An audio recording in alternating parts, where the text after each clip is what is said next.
America cannot tell the truth about herself.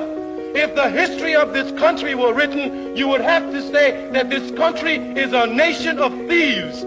It began by stealing this country from the red man. If I said to you that Christopher Columbus discovered America in 1492, you would say that's correct. But now here comes this honky from Spain. There are already non-white people here, and they're not existing until he comes and discovers them. Ain't that something?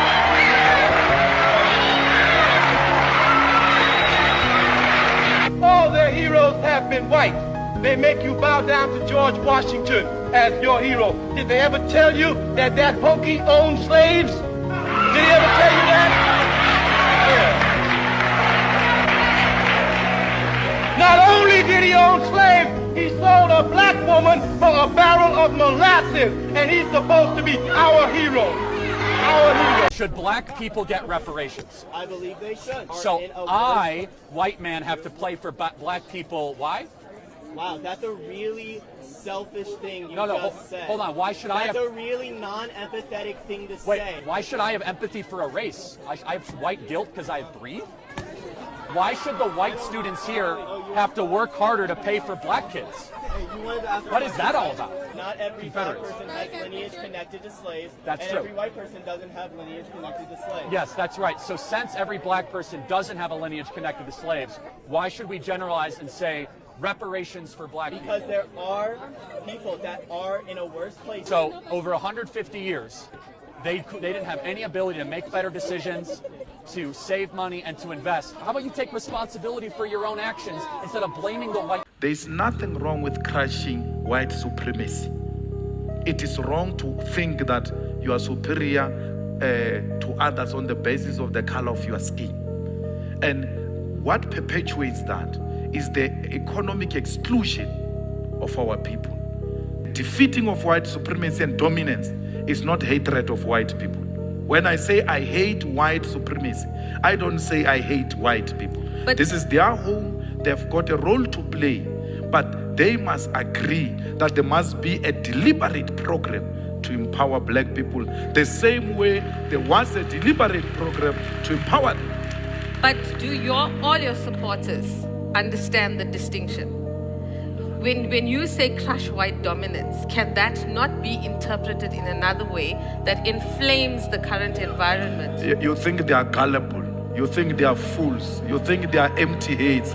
That's how you view black people. No, it's wrong. That's what I'm asking you wrong. the question. No, it's wrong because that's what we are subjected to. When you say you will take a gun in defense of your revolution, some fool stands here and say you are spreading violence, and it's a words of cowards like him. Zuma is not going to beat me up, and I just fold my arms. It's not going to happen. That I'm going to fight back. I'm not going to start any violence. EFF is not a violent organization. There is no single EFF member who has been killed by another EFF member fighting for positions. There is no anyone in this country who has been shot by EFF. Tell you say, me guarantee you tonight that where we are going to play at 11 o'clock, when you go to your bed tonight, you go and think till you can't think no more. Believe you me, it's not only enlightening but distressing. So, we want you to stick around. Yeah, man, stick around. This is where I get enough African music on Cutting Edge again. Yeah, you know, the Cutting Edge was known for what we call it, exposing a lot of African music on radio. Up to now, we still not seeing no radio station expose the people them to authentic African music by any radio station. Yeah, if you don't listen to Irie, you might not hear no music we make on the continent of Africa. Believe you me, everything I come from America, England. 98% of the people them in Jamaica is of African stock. I will get exposed to so much things. But you know, so we there now to kind of change up the whole perspective and perception of things. So we feature music from the continent. Right now, you listen to West African music. And them tune you play a party when you go to like Ghana and them place. Them big party. You see people that move them hip and them waist. Me I tell you. So you know, all the people who turn out of the Turkey River Park there, you know, believe you me, it was a wonderful Sunday. Fear Dr. Sebe in person. I talk about food. Simple food.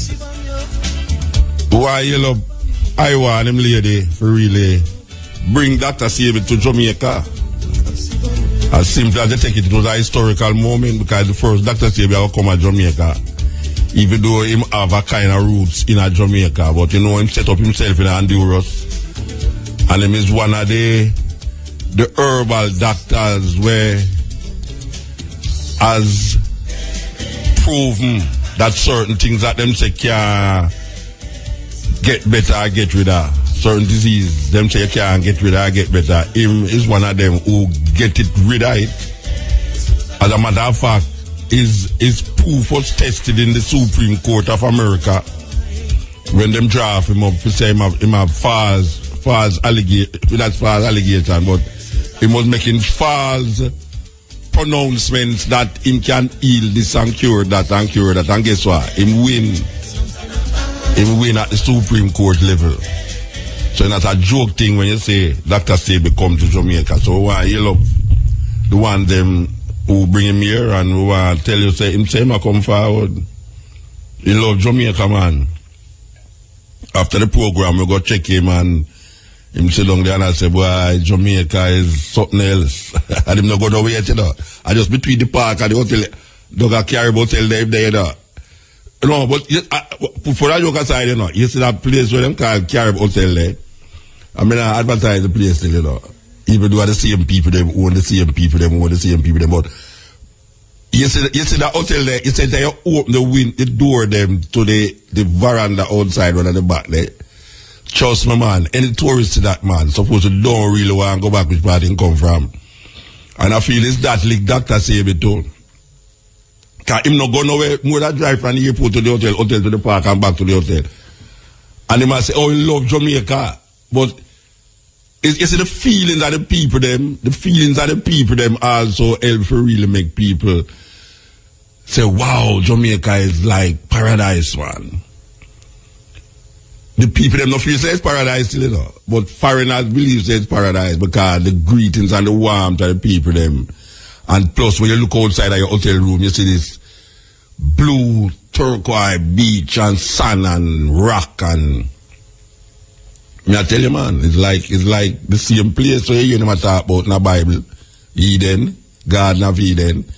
When Christopher Columbus come to Jamaica and him land at this, well, him never land nowhere, you know. You know, Christopher Columbus never come on the island, yeah? No, him say them friend them, but the priests will come with him, you know, right in the memoir say, and I quote it directly, but this is the idea where him say. Him say, when he write in a memoir, him say, look here, man, you see him like how you think on the Garden of Eden in the Bible. It's like he's eat this. When them land here, that them see them eat this. Unfortunately, them never see it as no Garden of Eden, the soldier them, because them never treat the Taino them right. Did you know that Christopher Columbus and them friend them was looking for gold in a Jamaica, and one of the punishment for not bringing back gold was chopping off one of your hand them. So only Taino did I walk on the place with one hand, you know, because you know find no gold, because that was the thing. Him promised the seal of them. When them take out of the prison, them take out all the murderer them and the pedophiles and the thief them and all the Bryans out of the prison and promise them gold and land. 3 ship but a man, you know. Whenever they do want to travel with him, you know. But 2 promise them gold and land. Them say them prefer they on the ship and travel than sit down in the jail them in Spain. When the man them come on here, them never know about the gold them there. So them did have to find people who dip on the land to find the gold for them. You know how much one hand tie, you know. Did they on the island, yeah? Yeah, man, it's a terrible thing. Terrible thing the man them do. But we continue the journey. Continue the journey. Why listen to this? You know, so we love play this. Yeah, play it here right now. When I look at Africa, many questions come to mind. Many times I ask myself, what would happen if Mwalimu were to rise up and see what is happening? Many times I ask myself, what would happen if Kwame Nkrumah and Patrice Emery Lumumba were to rise up and see what is happening? Because what they would be confronted with is an Africa where the Democratic Republic of Congo is unsettled. There is a war going on there, but it is not on the front pages of our newspapers, because we don't even control our newspapers and the media. As I speak to you, the Central African Republic is at war, but we talk of it only mutedly. As I speak to you now, in South Sudan, the youngest nation in Africa, the Nuer have risen against the Dinka.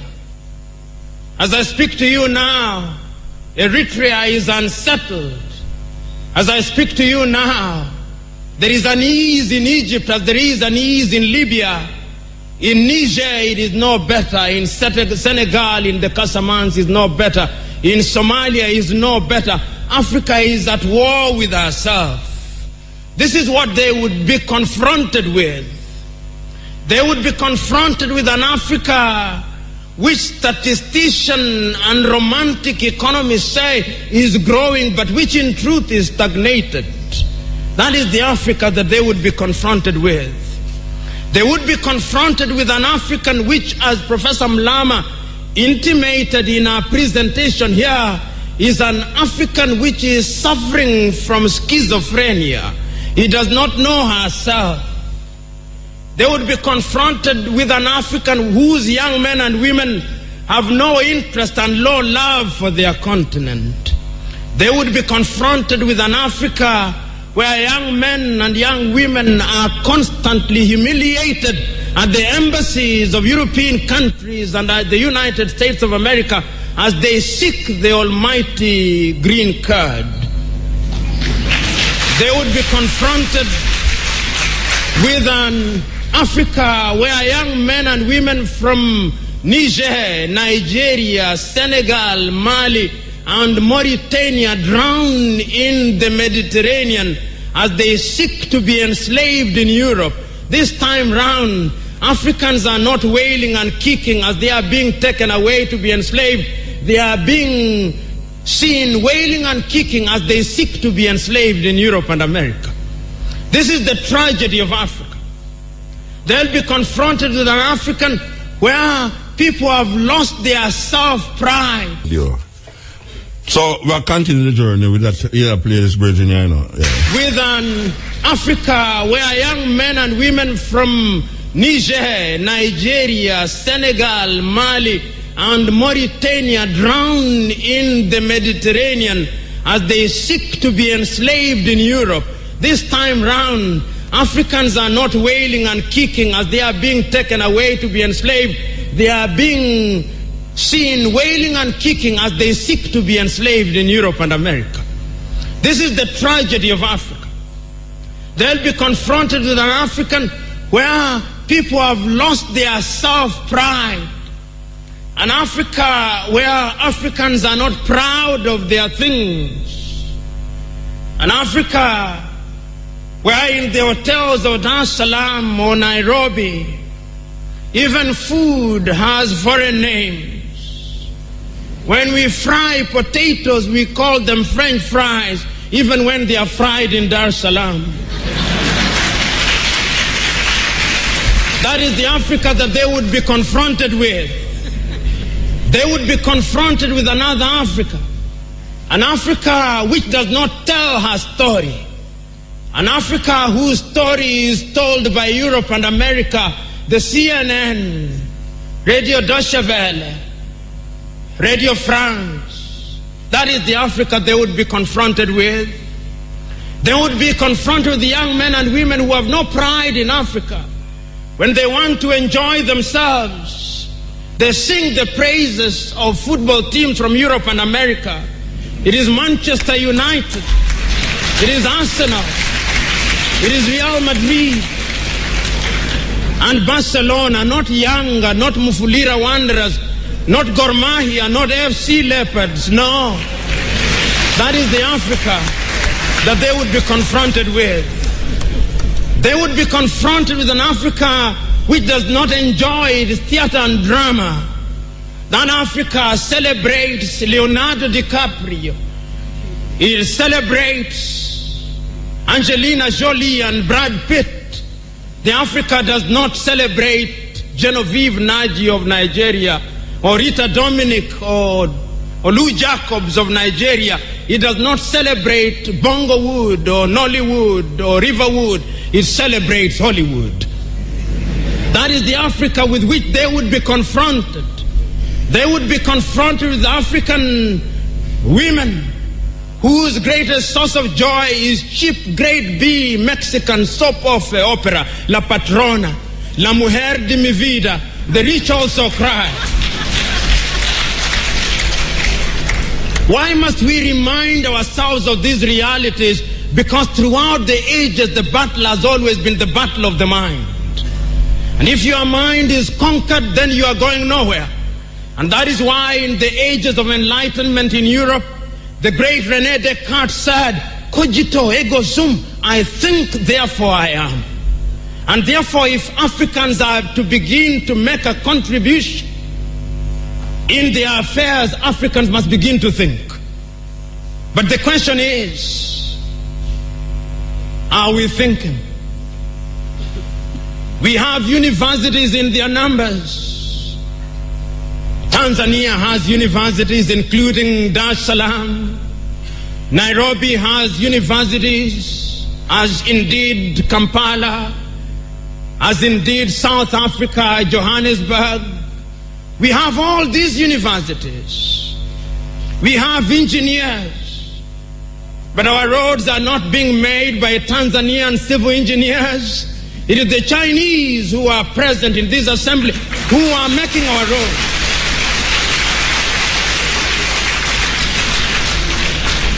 So we have engineers who cannot even make roads.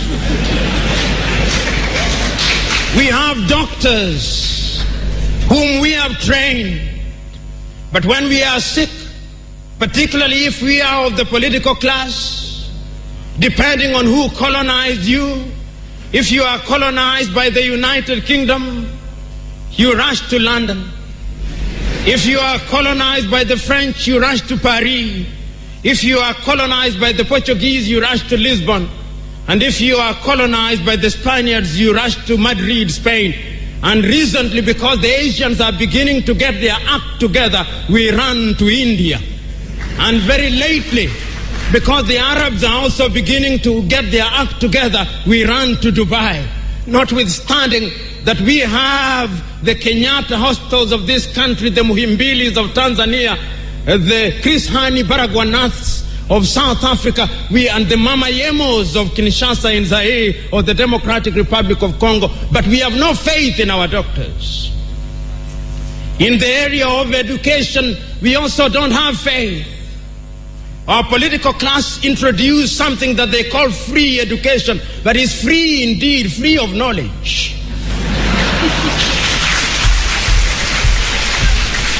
Because they are so suspicious of those institutions that the typical African politician would not dare take their children to those schools. Their children will be educated in the British system, in the American system, so that when they graduate, they go to the United Kingdom, to the United States. Not that there is anything wrong with those institutions, but the agenda is wrong because our leaders long lost the script and ought to be described for who they are, our misleaders. But we are co-authors of our own misfortune. Whenever we are given an opportunity to elect our leaders, we are given a blank check. And if you permit me a little latitude, and if you give me a blank check, and you allow me to analogize, and you say that I'm given the blank check to buy a Mercedes-Benz, what we do is that when we are called upon, having been so empowered, we buy what one calls a tuk-tuk from India and expect it to behave like a Mercedes-Benz. How does that happen? Because what we do is to elect thieves. We elect hyenas to take care of goats, and when the goats are consumed, we wonder why. REFM, thought-provoking, always smoking, lyrics like a bazooka. You are listening to Mutabaruka. No, that tape we just play a while ago, we're going to play a version to it at 11 o'clock. Totally different, but almost I deal with the same themes. You're going to be surprised. Trust me, you're going to be surprised. Brand new music from Third World. Doing over Abyssinian song again. It's a man that play the guitar. And it's a man that play the bass. And it's a man that play the drums. Not pure machine. Even though they might use machine, but this man I use the machine in a way where them call musical. Musical artistic. Musicians we are talking about. Musicians. Jamaica seem to have moved from musicians. Most of the music them is one man sitting in a studio. Don't know not about music, but him can hear still. And they make the music like the music them when they did hear before, you know. And the one them when they did hear before, they totally off. But because him don't know thing more than the machine, him just suit him vibes with the machine and call 10 man to sing on the same rhythm. And then it just get big. And then now him become ambassador for Jamaica. And go around the world and make millions and come buy BMW. And whatsoever them are buying nowadays. And get all of the girls them. And have selfie. And Galaxy X6 and 10 and have hood over them head. I saw the place go now, I saw it go. The thing gone. But we not run with it. We not run go to it. No man, we have become it. Yes. He said the thing we gone, make it go on, you know. But we have become it. Fab 5 and Queen Africa. Yeah, that tune there, sweet. Yeah, man, that tune there, sweet. It have everyone at the studio move. Believe you me. All right, you know where I say so now, because it really weird that since they killing of the 9 people in the church, that after that 7 black church get burned down. And they want to blame it upon lightning. When I tell you, say, I bet a white man burn down your church and God lick it with lightning, you know, believe you me, because there's something dangerously wrong. If God love his church and they lick it with lightning, I burn it down. I bet a white man burn down your church and lightning. You think God joke? You can't imagine me have a church and lightning lick it, man. Would I go to my bed and I wonder, Lord, is what me do? Or who in my church we should have run? It's a serious thing, you know, because no, you know what, I pray to God and God just lick you with a lightning, Rasta. You understand? Imagine you give your life to God and you devote it to God. And you still like you watch TV and lightning just come here and lick you. No, Rasta. I'm burn down your house. No, sir, I bet a white man come burn down your house, sir. Trust me. Me expect it of them to do it, but me don't expect God to burn down my house to be a pray to him, so man. No, boy, me I tell you, but it's a weird thing. It's a weird thing, you know. The people must say lightning burn down the other 7 church, them, you know. Lightning just take church. It's just like in the space of a week. In the space of a week, you know. Like the youth kill the people in the church, you know, and 1 week, in that space of a week, they go right down, you know. A black church burned down. No, sir. And them say lightning. When the people them have the news report say lightning, and some people are saying lightning what? Lightning? What you talk about lightning? You know, see, so people, a whole heap of people want to believe, say, it's some white supremacists do it. A whole heap of people, black people, want to believe that it's some white supremacists burn it down. A whole heap of people believe, say, boy, God know where my do with them lightning them. Them say lightning lick it down. A whole heap of people want to believe, say, it's false, it's bad wiring. But, I mean, check it. No coincidentally, though. But I mean, if one thing is the same, one of the same thing is one thing, you know, but two of the same thing and three of the same thing, seven of the same thing happen. No, Rasta, believe you me, would have to go check it. Would have to go really check out my life, myself, all who they round me, all the animals they want me see round me, goat, sheep, lizard, I mean, anything. Would have to go check it out round me. Because I can't even perceive that in my thinking. Say, I am a devoted person to the Lord. I go to church every Sunday and I pay my tithes. And I pull my tithes too. And I do all sorts of things with my tithes. And really and truly, after me I live so, me love everybody. Me love my next door neighbor. You know, me love my next door neighbor. Till sometime him wife come over my yard, come stay. You know, be like, it just mind-boggling, Rasta. It's mind-boggling. That you do all the good things them. You know, and then not even a little wire, each one and next wire on board now with a lightning from nowhere with the sky. Come burn down your house. No, sir. Me a drive a while ago and I think on it, you know. Yeah, man, me a drive a while ago and I think on it and I say, this when it's a belief. This is when you believe something. This is what we call faith.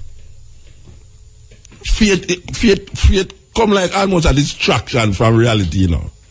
Yeah, it's like when the faithful is so hopeful that them hopeful in a sense a kind of madness. It's like a madness.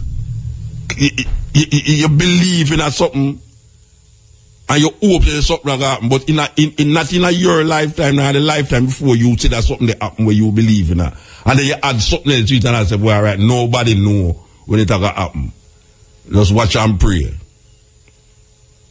And you sit down and see generations come before you and it's something where you are saying going to happen with them, did I say going to happen with the other people, they say going to happen, not happen. And you feel saying in your lifetime it's going to happen.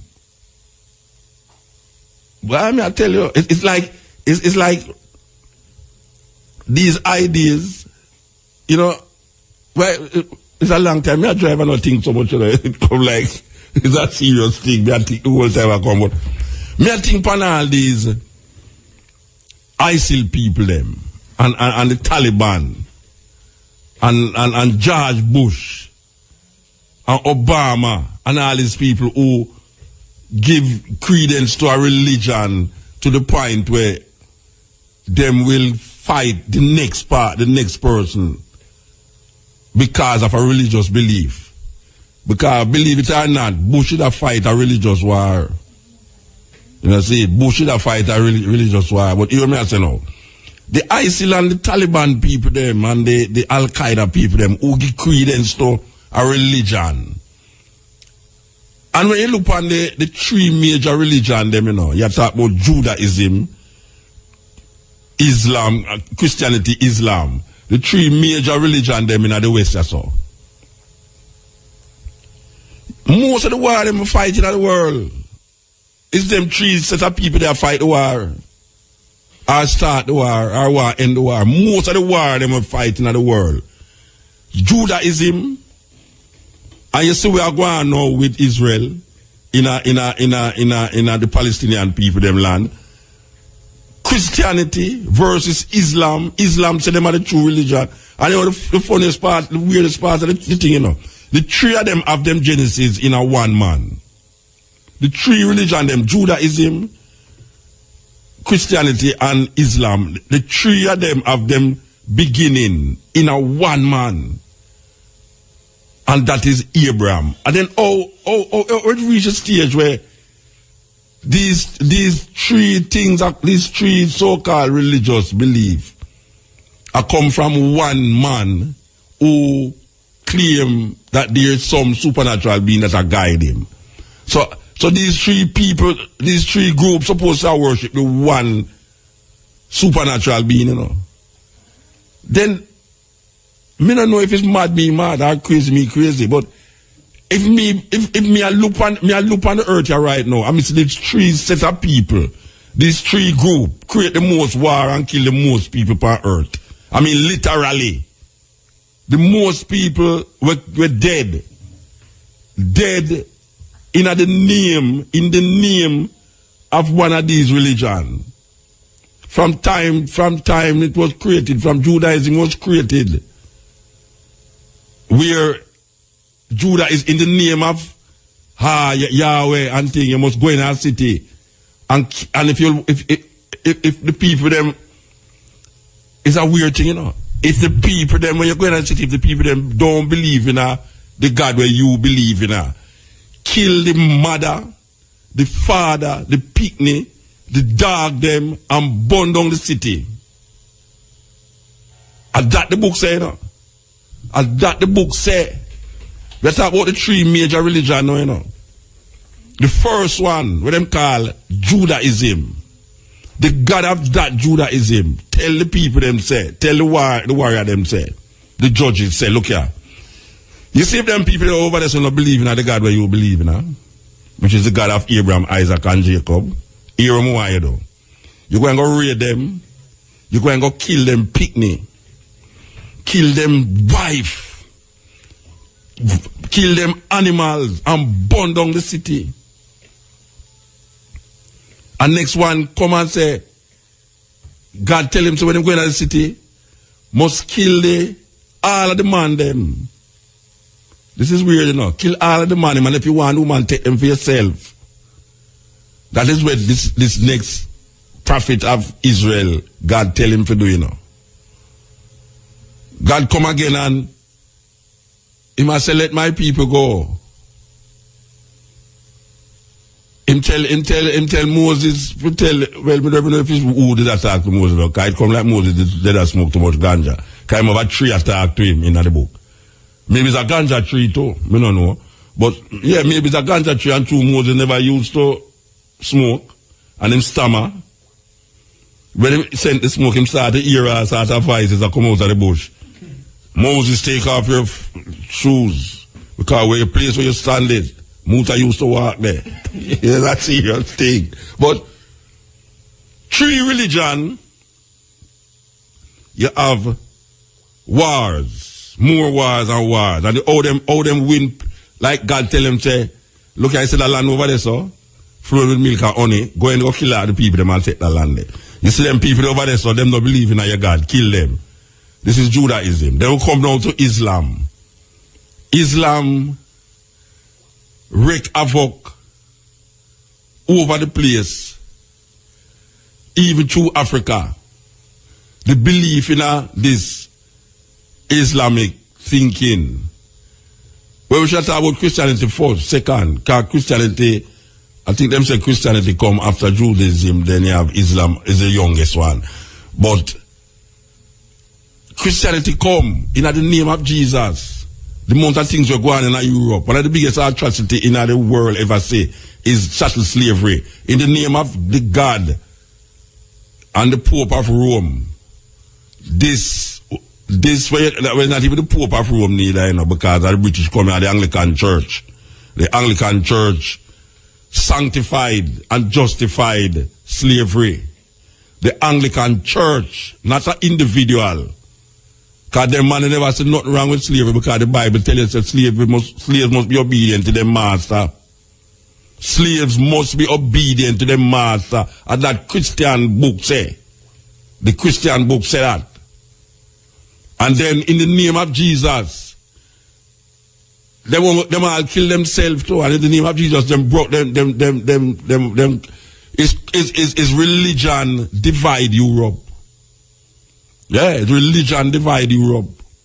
And it's still a divide Europe today. But when we say religion divide Europe, we are talking about how you have a man named Martin Luther, not to be mixed up, confused with Martin Luther King, but him named Martin Luther from Germany.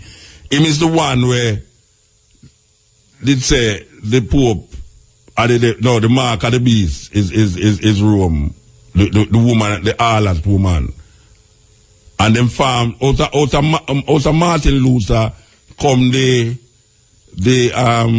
Protestant, the church, them call the Protestants, them know where them are protest against the Pope too. Them are protest against all the dogmas in our Rome there. So out of Christianity now come the Protestants. And you know the work of the Christians them all over the world, we say them are come civilize people and teach them about Jesus Christ. Them kill the people them in the name of that Jesus Christ. Then now you have now Islam. Islam claim superiority over all because them say Muhammad is the last prophet and only genuine prophet we left. There's no other prophet going to come after Muhammad. You understand? And Allah is the Almighty. Them say the Muslims mean one who submit to the will of God, or one who submit to the will of Allah. So if you're not with me, is against me. So you're an infidel or other whatsoever them want to call you. So them go in Africa and devastate Africa. Well, not them go, but the people them who give credence to the religion, use the religion against the people them who them come enslave. Because let's not forget it, you know. The Arab them enslave Africans before the Europeans come and enslave Europeans and come and enslave black people. So what we have now is that now you have a group of people who give credence to this religion and them use the religion to create havoc in the world. So we are maintaining that these three religions, even though them claim the same father and apparently the same God, but only thing them call it different name. These religions, if a man can show me what these religions do for help man to be more loving and kinder, and if man have been loving and kinder with these religions, how does it wear to where man have been evil and cruel against man in the name of these religions? Because when we look on the world today, everybody bawling and everybody has searched for that entity and that being where we give them, we remember them of a divine intervention in them sorrowful, pitiful life. Because that is really where all people want to have, you know, them life pitiful. And so them search for something outside of themselves. And them search for this religious belief. And some of them get more vile. Vile. So, we're going to play these ads and come to where we tell us where we play, you know, because black people, we're in a serious problem, but you know, we're so caught up in a religion and politics and the daily wear, food, clothes and shelter thing that we don't find no time for just sit down and do nothing and say nothing. And just be nothing. Just sit down and just be nothing. People afraid to do that. Them want to be something all the while. But there's a time when you have to be nothing. And sometimes, believe you me, it's when people that about them pray, I better them meditate. Yes, because when you start praying now, you have to pray to something, for something. When you meditate, you go into yourself.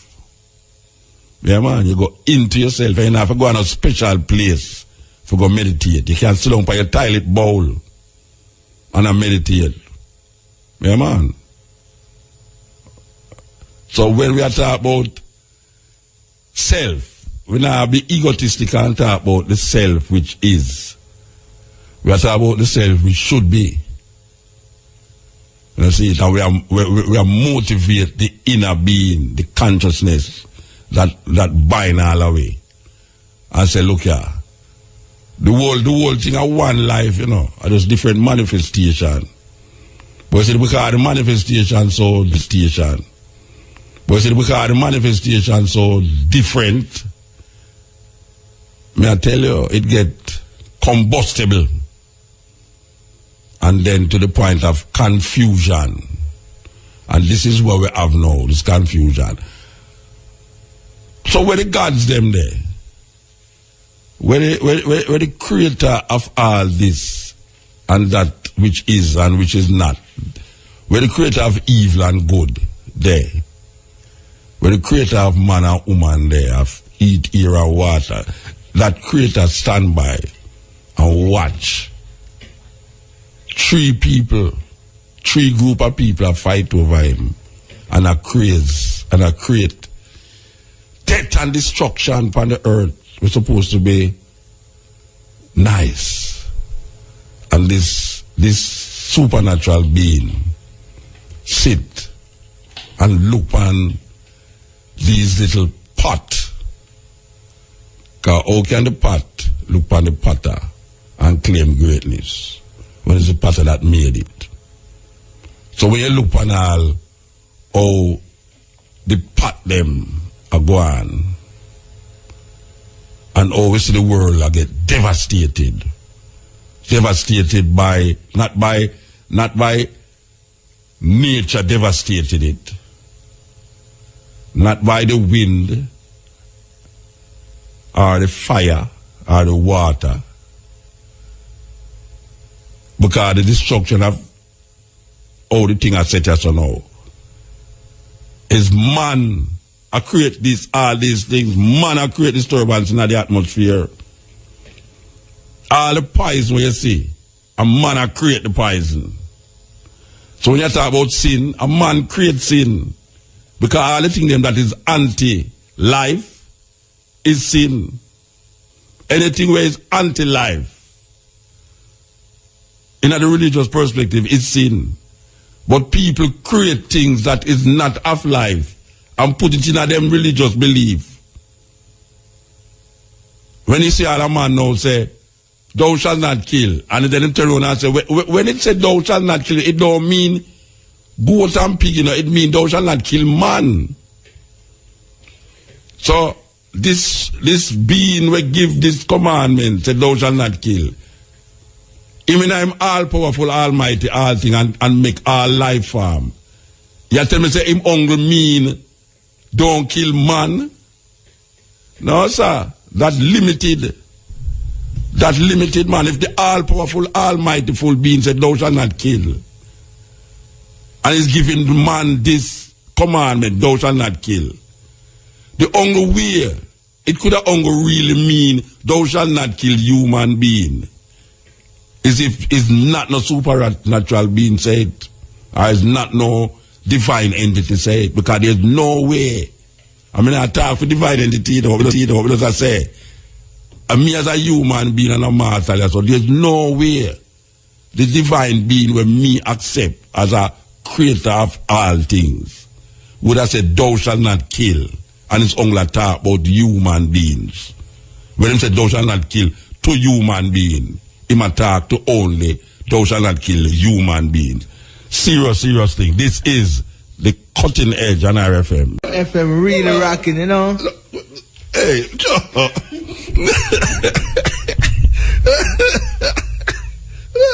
The brother, the dangerous just now. No, me I tell you, say, we are talking to a brother for the year. The brother, we are trying to rectify this homo sapien, homosexual, homo word sapien. And I mean, him realize him come in when me talk last week. The same brother was to me a devil. Me ask him if he know what homo sapien mean, and him said, no, homo sapien mean. He ask me what it mean, and I tell him, say, all right, here what you going to do? You going to go find out about it, you know. Me not tell you everything. Anyway, the Virgin call a while ago and say, based upon what him did here, it looked like him coming at the last part. Him coming at the last part, and what he did that say. That's why I did not interpret the word, or me did that say. He might give one the Latin meaning, and he might give one the Greek meaning, and them think that them we are dealing with them programming, you know. Anyway, him say the one who mean that deal was the Latin translation, and the one where homosexual is a Greek translation. Him say, oh, but him never hear about the Homo sapien, why the relationship to the Homo sapien as opposed to the relationship to the homosexual reasoning. So him say, oh, me come in at the last of the last of the conversation. It's like the man where come in at the church and hear the pastor say, there is no God. And he start say, the pastor, him say, the pastor said, there is no God.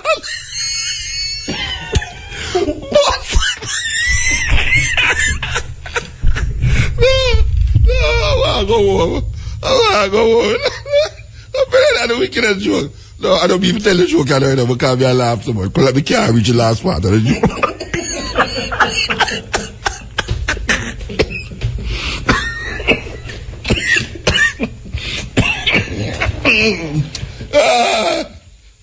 No, wait there. Ready enough for me, you know, ready enough for me. Look at now. The brain, no, I can't tell that joke. I tell a joke. I'm going to play something right now. No, I'm going to play something. I can't really tell a joke. I can't tell any of that joke. I don't believe you because I'm not going to talk to you. I forgot wait, Rasta. I can't really tell the end of that joke.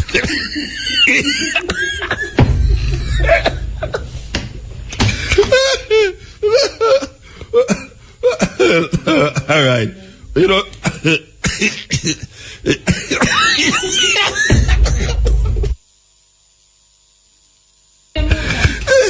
All right, here we go. We're going to the tape also we're going to play. We're going to play the tape. I think that tape is about 12 minutes. I can get 12 minutes was a laugh half here. Okay, so here's what we are playing now. Listen to this. Hi, my name is Stan. And I've been watching the Black Power community for the last 100 years. I just noticed that you guys have been having some problems figuring out what to do about me. You see, I'm a cracker. Yeah. The white man. The guy that has been running the whole world for the last 2,000 years. Well, the reason that I stopped by to speak with you today is to help. I've been watching you guys fight over gaining real black power, and thought I would give you a few pointers. Since we white guys have been running things since we invaded Africa, I figured I would lay out a blueprint to help you achieve your objectives. Might as well use a plan that works, right? Besides, it beats the backward, no progress, mistake repeating methods you people have been trying for the last 400 years. So I knew all of you needed some help. Especially, after Barack Obama got into office. He's a great guy, but a black man in a white man's house ain't really saying much considering all the hell you people have been through. Don't get me wrong. In many ways I know you were happy to get at least one black into office. This is good when you want to run politics, but ruling the world is what we white folks specialize in. Have you ever heard of the Illuminati? Well, that is the kind of coordination you are going to need to begin taking over the world. Okay, let's get started. Today, I am going to give you 3 things that we did to take over the world. You can use these too, and begin to gain real black power. Number 1.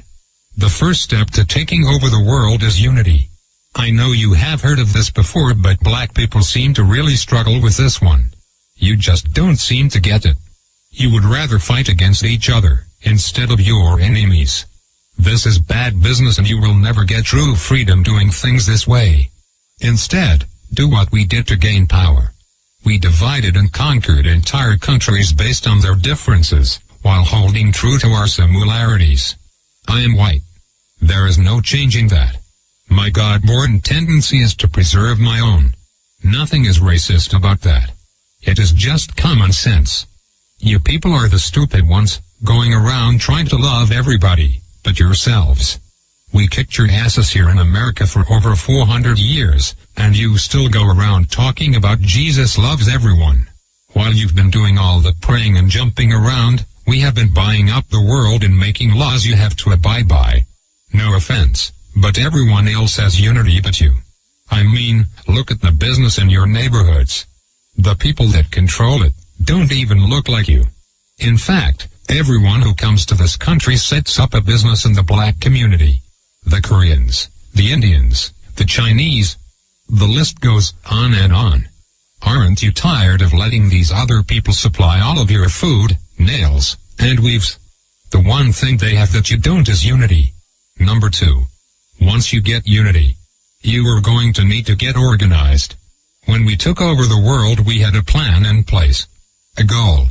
Since we whites make up a small percentage of the global population, we knew the only way for us to exist was to enslave non-white people. This was our global plan for white supremacy. But we didn't stop there. We organized a military force behind our goal and executed it to perfection.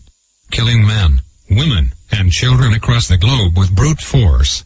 Whatever we needed, we just took it. And if blacks or Native Americans didn't like it, oh well. Remember, there are no rules in war. Our objective is to ensure survival. But you black people seem to think your economic hardships, social injustices, and high arrest rates just happened by chance alone. Never mind, we've worked nearly 4 centuries, day and night to keep you people exactly where we want you. On the plantation. Yeah.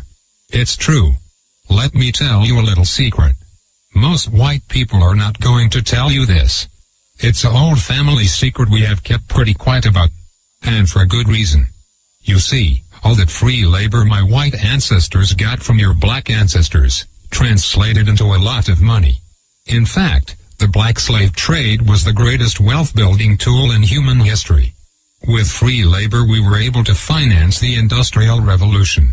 Well, all of that money pretty much stayed in the vast majority of white families. And with all due respect, whites intend to keep it that way. You see, Dr. Martin Luther King was pretty good at integrating lunch counters and toilets. However, he didn't do so well at integrating bank accounts. So you blacks were shafted out of the money that was due to you in exchange for a good job and education. But it was us whites who own most of the jobs.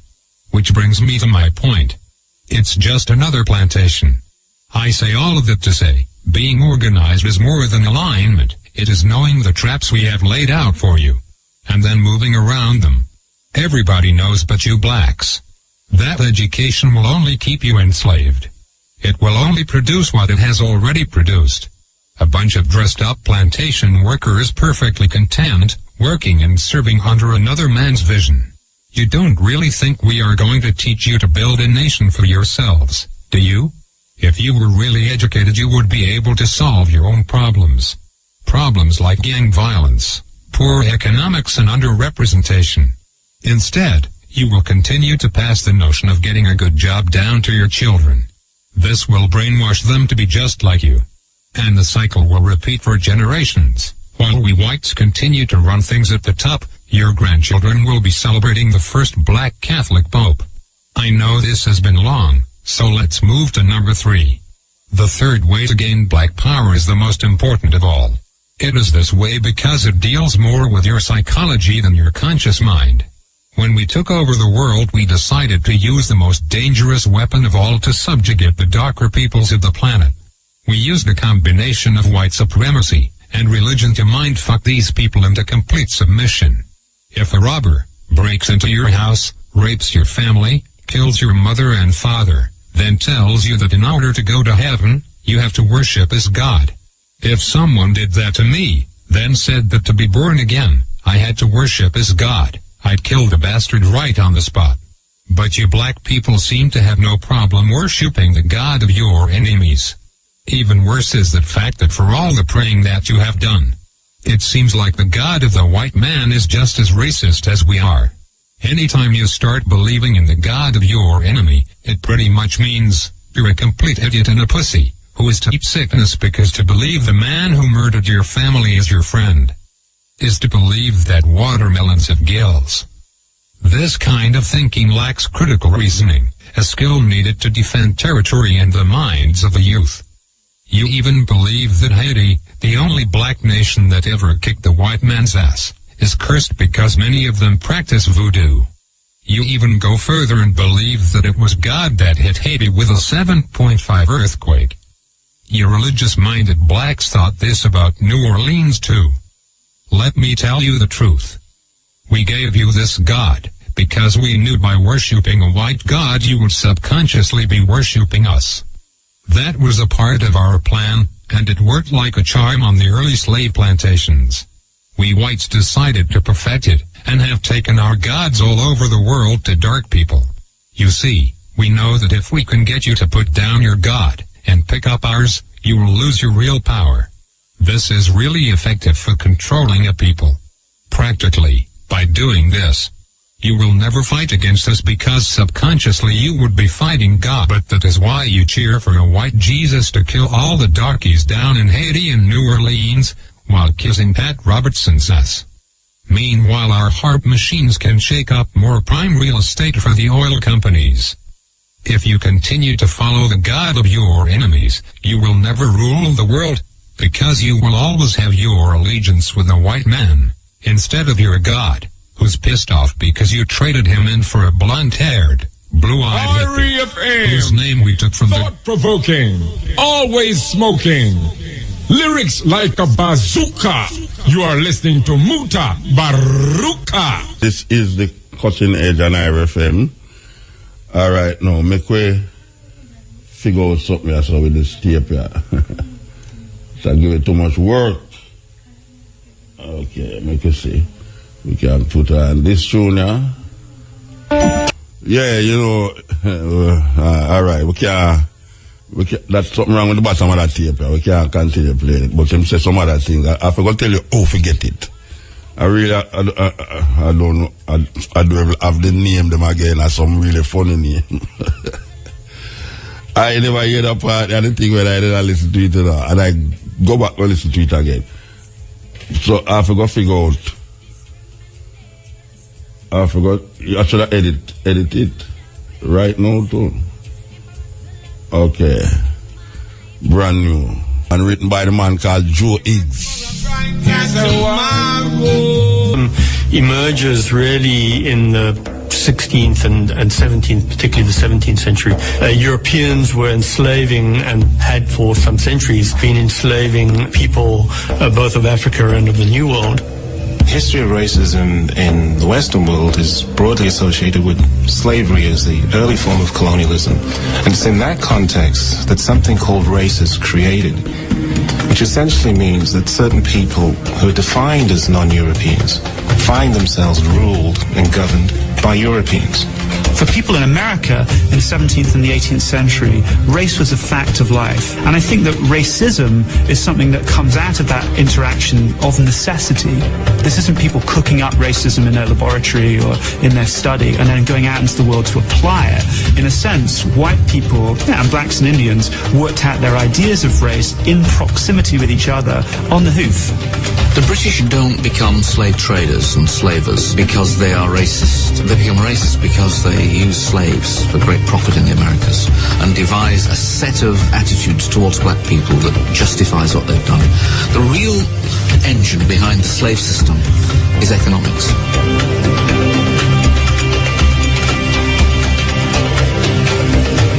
Africans are items of trade. They're things that are bought, that are sold, that are bequeathed, that are inherited. They're like other items of trade. And once you've got that established, both on the slave ships, of which there are thousands leaving British ports, and once you've got that established on the plantations, and once you've got that established as a basis for expanding British wealth, how can you argue that somehow or other the great inferiority of black people isn't built into fundamental cultural values of the British?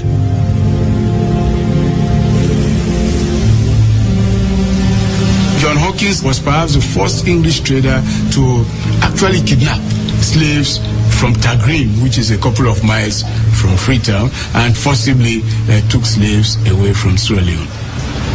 The sad thing is that this man was even made a knight.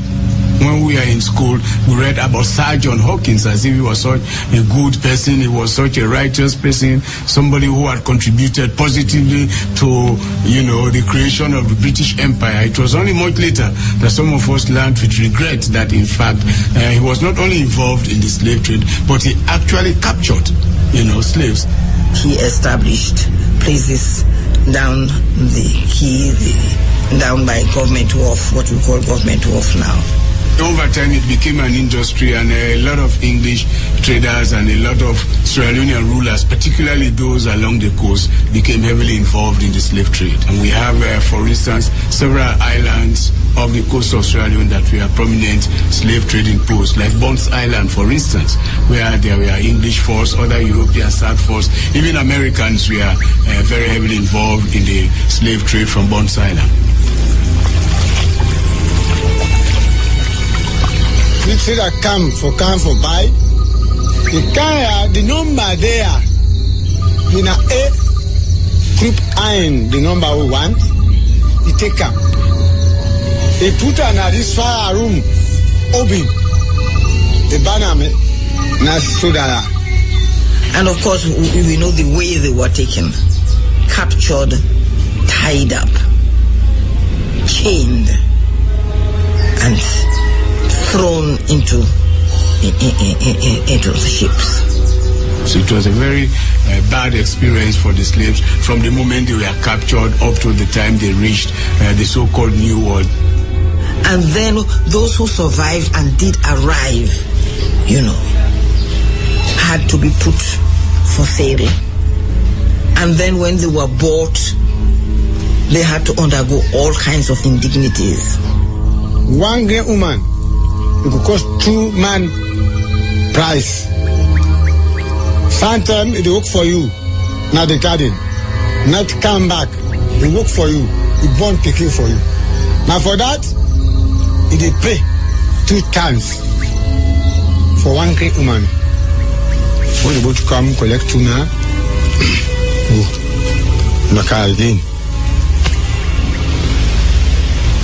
At a conservative estimate, over 11 million Africans were transported across the Atlantic. Manacled and packed together like animals, at least 2 million died during the infernal voyage known as the Middle Passage.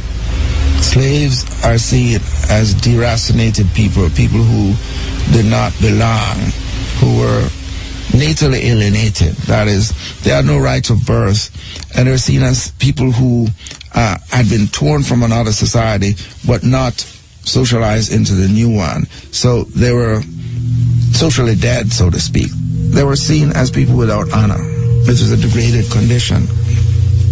The value of this for the master is that the master had absolute power over the slave, regardless of what the laws may say. They had rights of life and death. A situation grows up where thousands, tens of thousands, hundreds of thousands of these black or dark-skinned people are being kept down without rights and kept at work night and day by a system of surveillance with whips and cutlasses.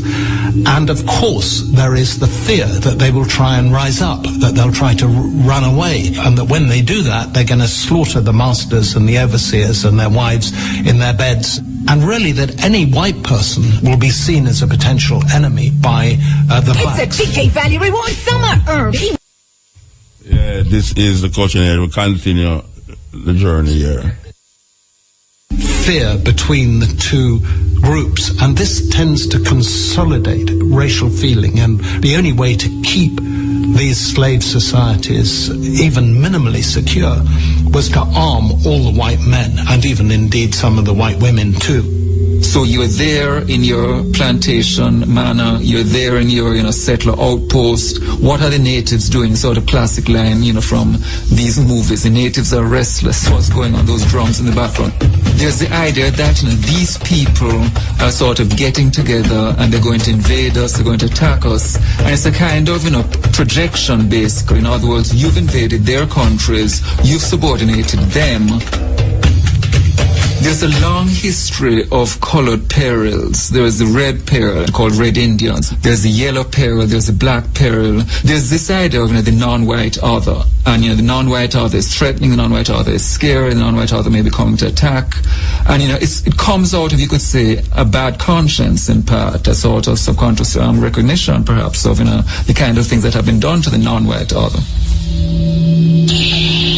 In the early 16th century, from Chile in the south to Florida in the north, this non-white other was no more than vermin to be exterminated. The Dominican monk Bartolomé de las Casas was eyewitness to countless atrocities against the native populations. His account reads like a catalogue of genocide. The mainland in the region known as Florida. The Spaniards murdered many, as is their custom, in order to strike terror into the hearts of these people. They made their lives an utter misery, treating them as so many beasts of burden. In another large town, the butchers put the whole town to the sword, young and old, chiefs and commoners, not even the children were spared. The butcher-in-chief arranged for a large number of natives in the area to have their noses, lips, and chins sliced from their faces. They were then sent away in unspeakable agony and all running with blood to act as walking testimony to the great deeds and holy miracles performed by these dauntless missionaries of the Holy Catholic faith.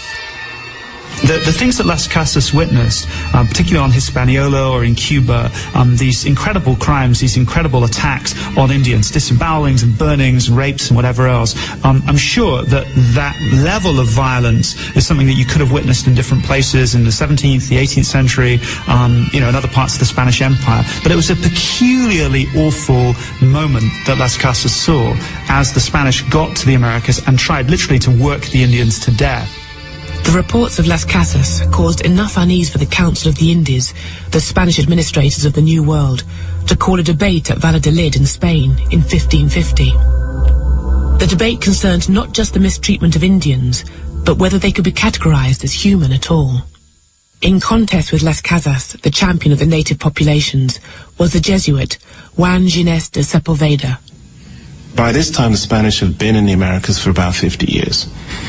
And during that time, the brutalities carried out by the conquistadors had reached such heights that it caused some alarm. And out of that context came this particular debate. On the one hand, there was this idea that the Indians had souls, they could be Christianized, and they should be treated not as servants, not as forced laborers, but as people under the protectorate of the Spanish. On the other side of the debate was the idea that perhaps these are not people with souls, perhaps these are people who are natural slaves. And in that context, they could be coerced to produce labor. What Las Casas wanted to do was to change the policy of the Spanish crown towards the Indians. So paradoxically, he was able to get slavery of Indians banned. That's something which the Spanish crown bans, outlaws. And by 1542, the laws have been changed to ensure that there can no longer be Indian slaves. But Las Casas also suggests that the labor shortfall in America can be made up with black slaves from Africa, which I think he later regretted, later in life. It's a key moment insofar as the reflection on the system that produces race is there in that debate. The system that produces race, which will produce race over the next 200-300 years, is that colonial system, which takes this diverse range of peoples and defines them as Indian, forces that category on them. And it's in that context that you begin to see two things that go hand in hand with the development of racism. On the one hand, the institutions that keep in place exploited populations, oppressed populations, and in that context, the debates that then take place as to what kinds of populations they are. These debates begin with lawyers, they move to anthropologists, and then they move on to biologists, always debating within that context of colonialism, which fixes those people as objects of investigation. Thursday, 11th October. Thus far and no land. Another 12 hours will decide. A crucial moment in the racial history of the whole Atlantic world and of the world is Christopher Columbus, but not the first voyage, which everybody knows about, but the third voyage in 1498. Columbus sailed south to Sierra Leone, where, as he noticed, the people are very black, perfectly black. And then he sailed due west from Sierra Leone, and he wound up near Trinidad and the northern coast of South America. And he reported that the people there were white with blonde hair. And that shouldn't have happened according to the prevailing theories of skin color in the whole classical world in the medieval period. What happened with Columbus is that people started to realize that you could stay on the same latitude and get radically different skin colors. And if that was the case, then there had to be some other explanation for skin color other than geography. So that's where you begin to get the emergence of biological theories of difference in skin color. And that leads eventually to racist theories of differences in skin color. So a view emerges, originally identified as pre-Adamism, that maybe there are multiple origins, and that less civilized, more primitive human beings have an origin that is not accountable for by a biblical narrative, but are closer to the animal world. And that view then develops into a view called polygenism, that is multiple origins. When Europeans first encountered chimpanzees, they were really struck by the similarities between what we now call chimpanzees and humans. But they called chimpanzees drills. And one of the questions that John Locke talks about... Brothers and sisters, this is Chalice. Join us with respect for our national anthem. Let us stand and defend.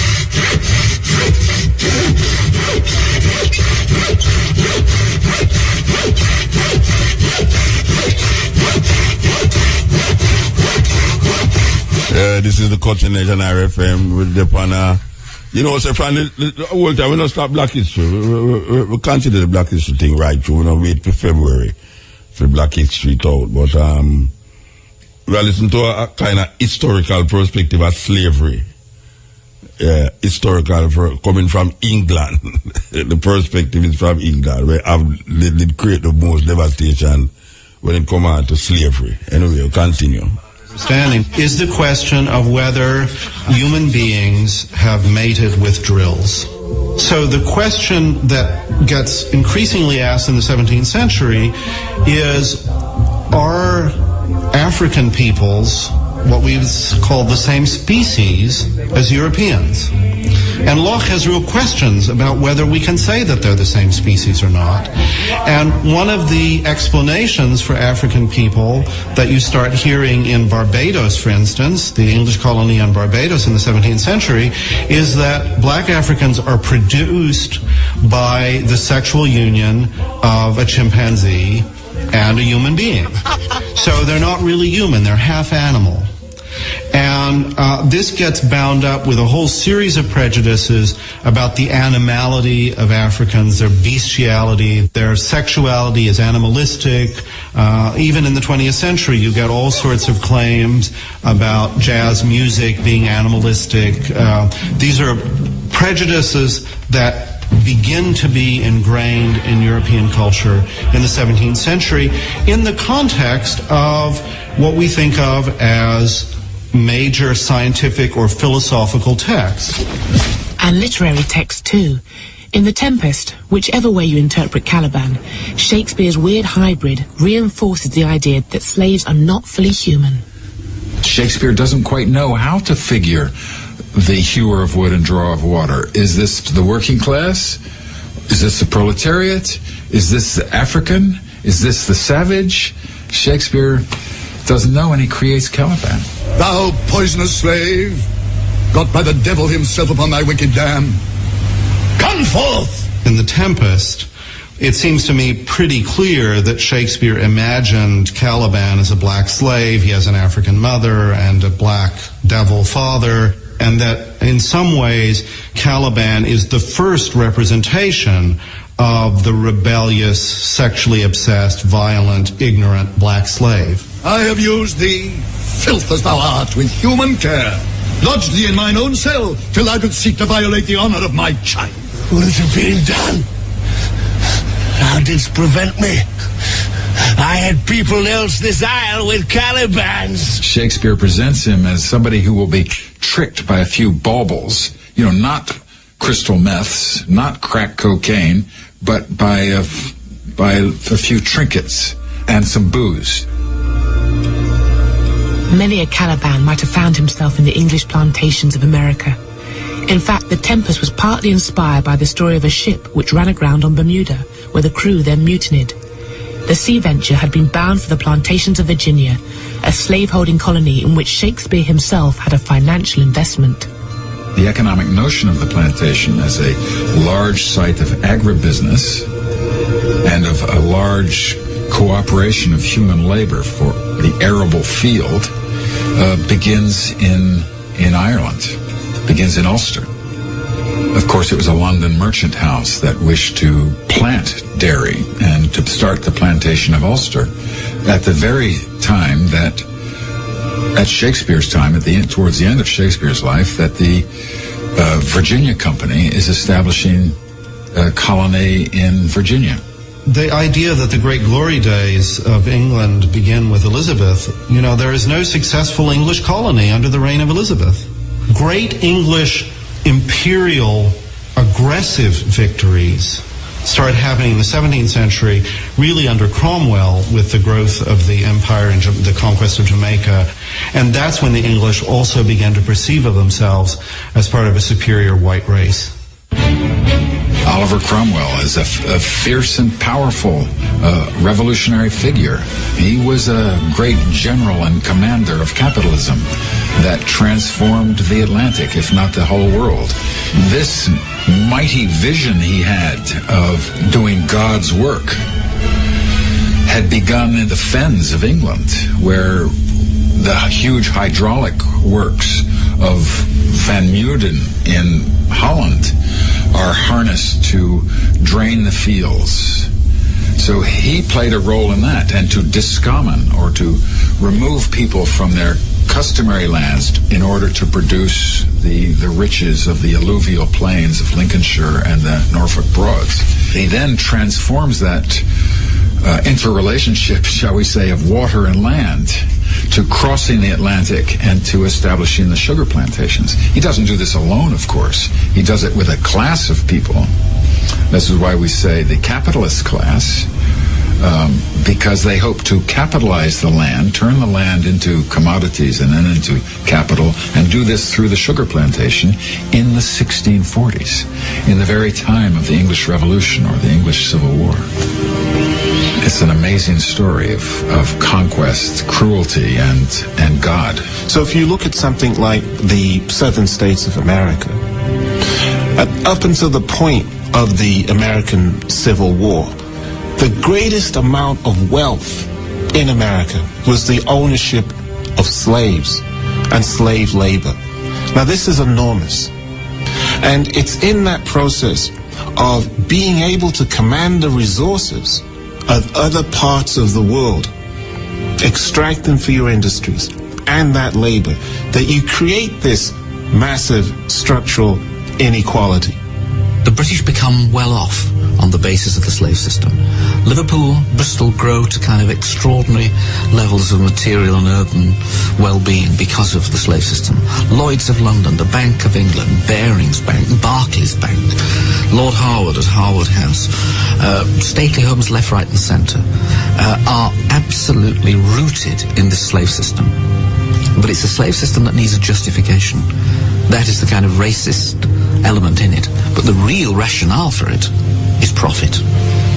The sort of laundering of slave profits, as opposed to simply the relocation of them in economic enterprises, is, I think, a very important part of the modern development of Britain. For example, I always think of Bristol, the development of Clifton and so on and so forth, absolutely tied to the slave profits from the 18th century, early 19th century slave trade. Slavery as it existed in parts of Europe prior to this period of the Atlantic slave trade was not particularly color-coded. Yes, the slaves in Western Europe might be Slavs, but, they have the same skin color, and you couldn't tell by looking at somebody whether he was a slave or not. But, by the time you get to the West Indies in 1700 or something, you can tell by looking at somebody whether or not he or she is a slave. The ancients, by and large, did not suffer from that form of race identification and slavery based on race, but they had their own version of it, which was that all foreigners, all non-Greeks, all outsiders, in principle, could be enslaved legitimately because they were inferior. It's not just people who are not Greek who are regarded as inferior in this sort of unalterable way, but Greek men regarded Greek women in somewhat the same way. So if you are male and Greek, You belong, just by that very fact, to superior categories. To begin with, racial feeling can take simply the form of aversion, of dislike. But in the case of New World slavery, what it's doing is taking the form of domination, of exploitation, something much more coherent, something much more purposeful. It's not just a casual prejudice against people who are unlike ourselves. It's a determination to use those people who are unlike ourselves. So it's this that creates the more intense racial feeling that comes out of the widespread adoption of slavery in the plantations in the Americas. In antiquity, defenders of the institution of slavery didn't rely on ideas of racial inferiority or skin colour to justify it, but the ideas of one of the great thinkers of antiquity, who was much quoted in the Valladolid debates, would be adapted to the context of New World slavery. Aristotle, if I could use an awful phrase, is the nigger in the woodpile, because his views were looked back to from the later medieval period onwards and cited because Aristotle was regarded as, though unfortunately he wasn't a Christian, he lived too early, nevertheless he was the next best thing.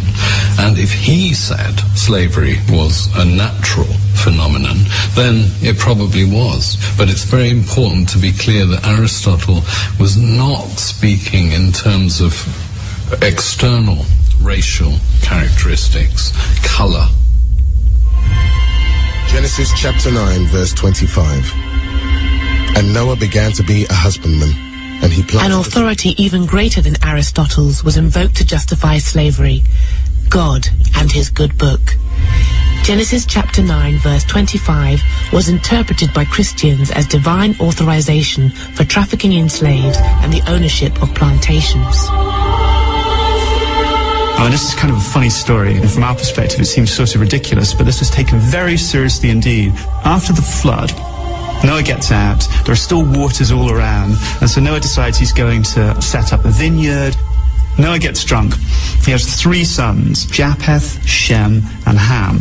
Ham goes into Noah's chamber while he's lying in this inebriated state, and then takes off the sheet, looks down at Noah, and then calls in his brothers. And Ham, the father of Canaan, saw the nakedness of his brother. And says, look at our father who's lying naked, and tries to get his brothers to laugh. When Noah comes around from his stupor, he's furious, and he pronounces a curse on Ham's descendants. And he said, Cursed be Canaan, the servant of servants shall he be unto his brethren. So he says that Ham's son, who's called Canaan, will from then on be cursed in perpetuity, and he'll be a slave to the other 2 brothers, Shem and Japheth. The curse of Ham was not specifically black from the beginning. There was a medieval writer representing the lords of the manor saying the peasants are the descendants of Ham, and that's why they have to serve. The word slave originally originated from Slavic. These were people who had been captured on the eastern frontiers of Europe. And it was not until about the 15th century with the Portuguese in West Africa began to specifically identify Africans with the curse. But the idea is that one branch of the human family has been enslaved because of this curse, which Noah pronounced on Ham. It's a kind of one-size-fits-all oppressors story, because you can decide whatever group it is that you want to enslave or oppress are the descendants of Ham, and therefore you have a biblical justification for your mistreatment of them. Christianity it does different things at different times. In other words, there's certainly a strand of thinking in which people justify slavery by arguing that it's bringing people in Africa into Christianity and so forth. Christianity is just one aspect of a number of different systems of thinking that would create the colonial basis for the kinds of knowledge which will be used to define non-European populations. So you move from Christianity to liberalism, to notions of humanitarianism, to capitalism. All these kinds of interventions are part of trying to manage and make sense of what the colonial enterprise is, without questioning the colonial enterprise, without questioning what Atlantic slavery is. Christianity's role in slavery is very complex. For most of its history, it basically accepted slavery as part of the order of things. In a way, the parallel would be the attitude towards a homeless person today. I mean, we see it not as a sin or as evil, but as an unfortunate situation. And this continued right up to the middle of the 18th century, when a truly radical change took place in which some Christian thinkers began to see slavery as a sin. Enslavement of the natives of North America was never European policy, but that didn't make life any easier for these indigenous peoples, whose relationship with the settlers would ultimately leave most of them either victimized or dead. If you look at Native Americans from their perspective, would ultimately leave most of them either victimized or dead. If you look at Native Americans from their perspective, when white people arrived, they were a disruption, they were shocking, and they were surprising in all sorts of ways. But for many Indians, they simply looked at them as another rival group. And this is one of the interesting facts about 17th century American history. From Indians' perspectives, whites were in a way a bit similar to other rival Indian nations. So perhaps you'd trade with whites, perhaps you'd make war with whites, perhaps you'd ally with the whites against another Indian nation. Indians didn't see things in white and red, if you want to put it that way, white and red terms, because the white settlements weren't powerful enough until much later in the 17th century, even into the 18th century. So they didn't see this as an invasion, as a form of genocide, in a way that would unite them as Indians against white people. The ways and thoughts of the white men are strange. But for all that our skins are of different hues, we are friends, Chingachgook. You could talk about the 18th century as a 100-year period in which Indians increasingly realize that the battle is between them and white people. And in 1763, when it became clear to a host of different Indian groups in the Midwest that the wind was changing, they launched a rebellion. It was led by an Ottawa Indian named Pontiac, laid siege to the British fort at Detroit. He didn't succeed in destroying the fort, but he got the people there very scared indeed. And it made London aware of the problem of managing Indians, especially in the Midwest. And one of the most extraordinary things that happened is that George III declared in the autumn of 1763 a line of proclamation. That's what it was called, the line of proclamation, which forbade any white settler from settling beyond the Appalachian Mountains without his explicit permission. So effectively, the idea was to put the brakes on white settlement to preserve British trading relationships with the Indians. But of course, the irony here is you've got tons of white settlers moving to America looking for land. So in effect, in 1763, this royal proclamation creates a new tension between ordinary white settlers on the ground and the Crown. And it's definitely one of the contributing factors in the American Revolution. White settlers believe after 1763 that the British government doesn't support them, and instead it backs the Indians. And after the American Revolution, or in the process of the American Revolution, the gloves really come off for white Americans, and the new United States is not an Indian-friendly nation in the least. Native Americans were in an impossible situation. Side with the British, whose stronghold was Fort Detroit, and they risked the wrath of the rebel colonists based in Fort Pitt. Side with these Americans and their militiamen, and they would invite merciless retribution from the British. And as for trying to stay out of it, even if you were in Pennsylvania, a state founded by Quakers upon principles of Christian brotherly love, this too could have fatal consequences. Now, one group that didn't pick one side or the other were the Moravian Christian Indians, who were gathered in three little communities, the most important of which was called Gnadenhutten.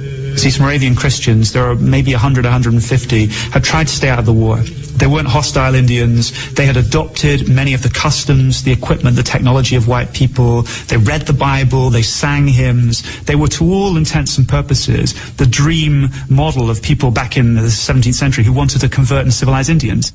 And then a group of Pennsylvania militiamen arrived. When they had taken everything that they had that could be construed as a weapon, tools, axes, whatever, that the Indians had, which could be used against them, the militiamen got together and decided to kill every one of them. So every single Indian, in fact the majority were women and children. I think there were around 30 men, so the rest, 60 or so, were women and children. All of them were massacred. They were brought in pairs to a hut where they were hit over the head with a cooper's mallet. and their brains were dashed out without any regard to their obviously being non-combatant. And at the end of the massacre, the white militiamen who'd committed it melted away. There was never any legal action taken against them. And their argument was that these Indians had tools with writing on them, or they had books, or they had implements they could only have stolen from white people. And that's the tragedy or the irony of all of this. In a way, the things that showed that those Christian Indians were civilized were used against them because these militiamen couldn't believe they belonged to them. But I think that's a tremendously evocative story for Pennsylvania, because what began as this noble experiment with white people and Indians living side by side had now turned into this most grisly kind of race war, in which the distinctions between good and bad Indian are totally erased. It goes back to one of the problems, I guess, for Americans, white settlers. What does it mean to be an American?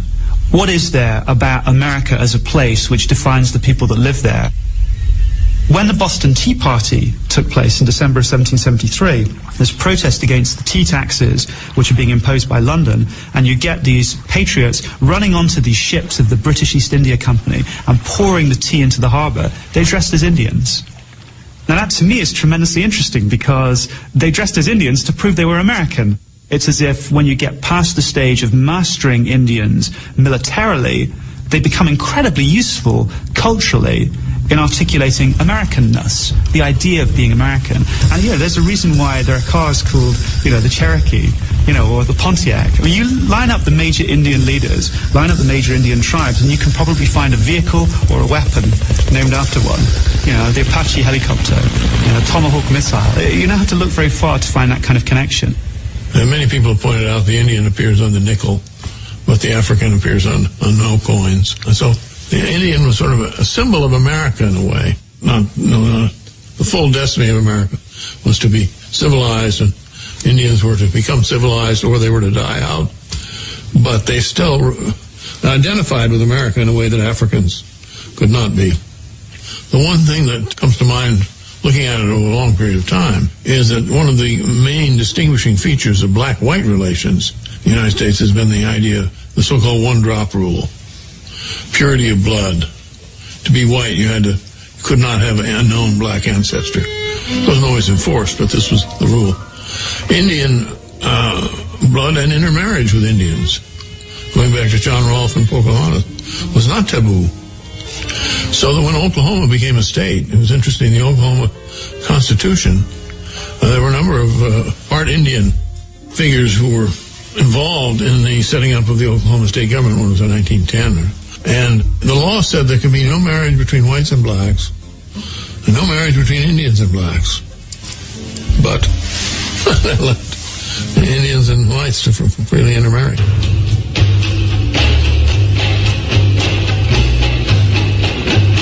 The mid-18th century is considered a pivotal historical moment, when the Enlightenment dream of the brotherhood of man, championed by philosophers like David Hume, Voltaire, Rousseau, and the encyclopedists, came to prominence. This period gave rise to the ideals of liberty, equality, and fraternity, principles that fueled the American and French revolutions. But these popular democratic principles were never universally applied. Choose any intellectual giant of the Enlightenment, and almost without exception, you will have chosen a proponent of equal rights, who really believes that some men are more equal than others. Kant is seen as, one of the most important philosophers of the modern period of the past few hundred years. And he's certainly seen as the most important moral philosopher, in that the crucial idea is this idea of personhood, and you respect the personhood of others, you don't diss other people. And yet, simultaneous with that, Kant also has these writings in anthropology and physical geography, in which he basically outlines a kind of four-tiered level of human beings. It's basically a racially restrictive view of personhood, that a prerequisite for being a personhood is basically being white. It's only the European tier, the sort of top tier, who have what it takes to become full persons. And Asians, one rung below Europeans, blacks, one rung below that, Native Americans. These are the tiers. Even if they're human, they're not full persons. The Enlightenment is a two-edged sword. It provided the basis for an argument for the social and political equality of all men. But at the same time, it provided the opportunity to look at human beings not as children of God, but as varieties of animal. So if you decide that certain human beings are not human, they don't belong to the same species, then of course they don't have any right to sign contracts, and they can't be part of the social contract that forms your political system. And that's exactly what happens in these early democracies, is that blacks don't have any voting rights. Many of the philosophers writing in this period, they played a crucial rationalizing role in justifying European imperialism, in justifying the domination of whites over people of color. So why is it then that these things are not more widely known? Why has the current establishment not taken up this issue? The marginalization of issues like this sort of, goes in tandem with the sanitized view of mainstream philosophers. So that, you represent Locke, you represent Kant, you represent Hegel, you represent these people in ways that, does not address the sort of racist dimensions of their thought. And that sort of, contributes to a picture of the modern period from which race has been whitewashed out. Of their Majesties Ferdinand and Isabella, King and Queen of Castile, Leon and Aragon, I now take possession of this land and name it San Salvador. In spite of the atrocities perpetrated by the Spanish and Portuguese after the discovery of the New World, the colonizers eventually developed a society that allowed Europeans to mix with Indians on a scale that was unthinkable in French and English North America. But in the south, it was expedient for the settlers. They had to multiply or die out because there just weren't enough of them to go round. The Spanish had a very different understanding of the Indians than the British did. I think from the earliest moments of settlement, Spaniards tended to regard Indians as people that they could fold into their social system. Not because they were nicer people, the Spanish necessarily, but because for a variety of reasons there were fewer white people in Spanish America.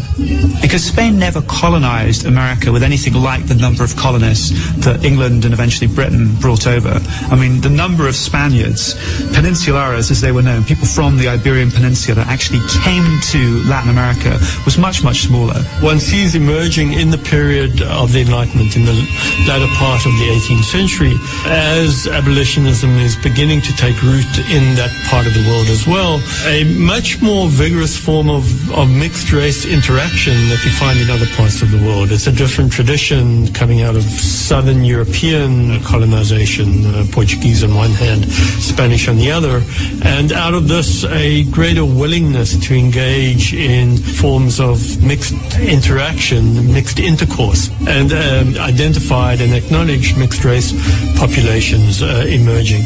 And out of this you get, in the last 30 years, really 1760 to 1790, in Mexico City in particular, but you also get versions of this in Peru and elsewhere, of what comes to be called casta painting, mixed race painting, caste painting you might even call it, which characterizes in explicit classificatory terms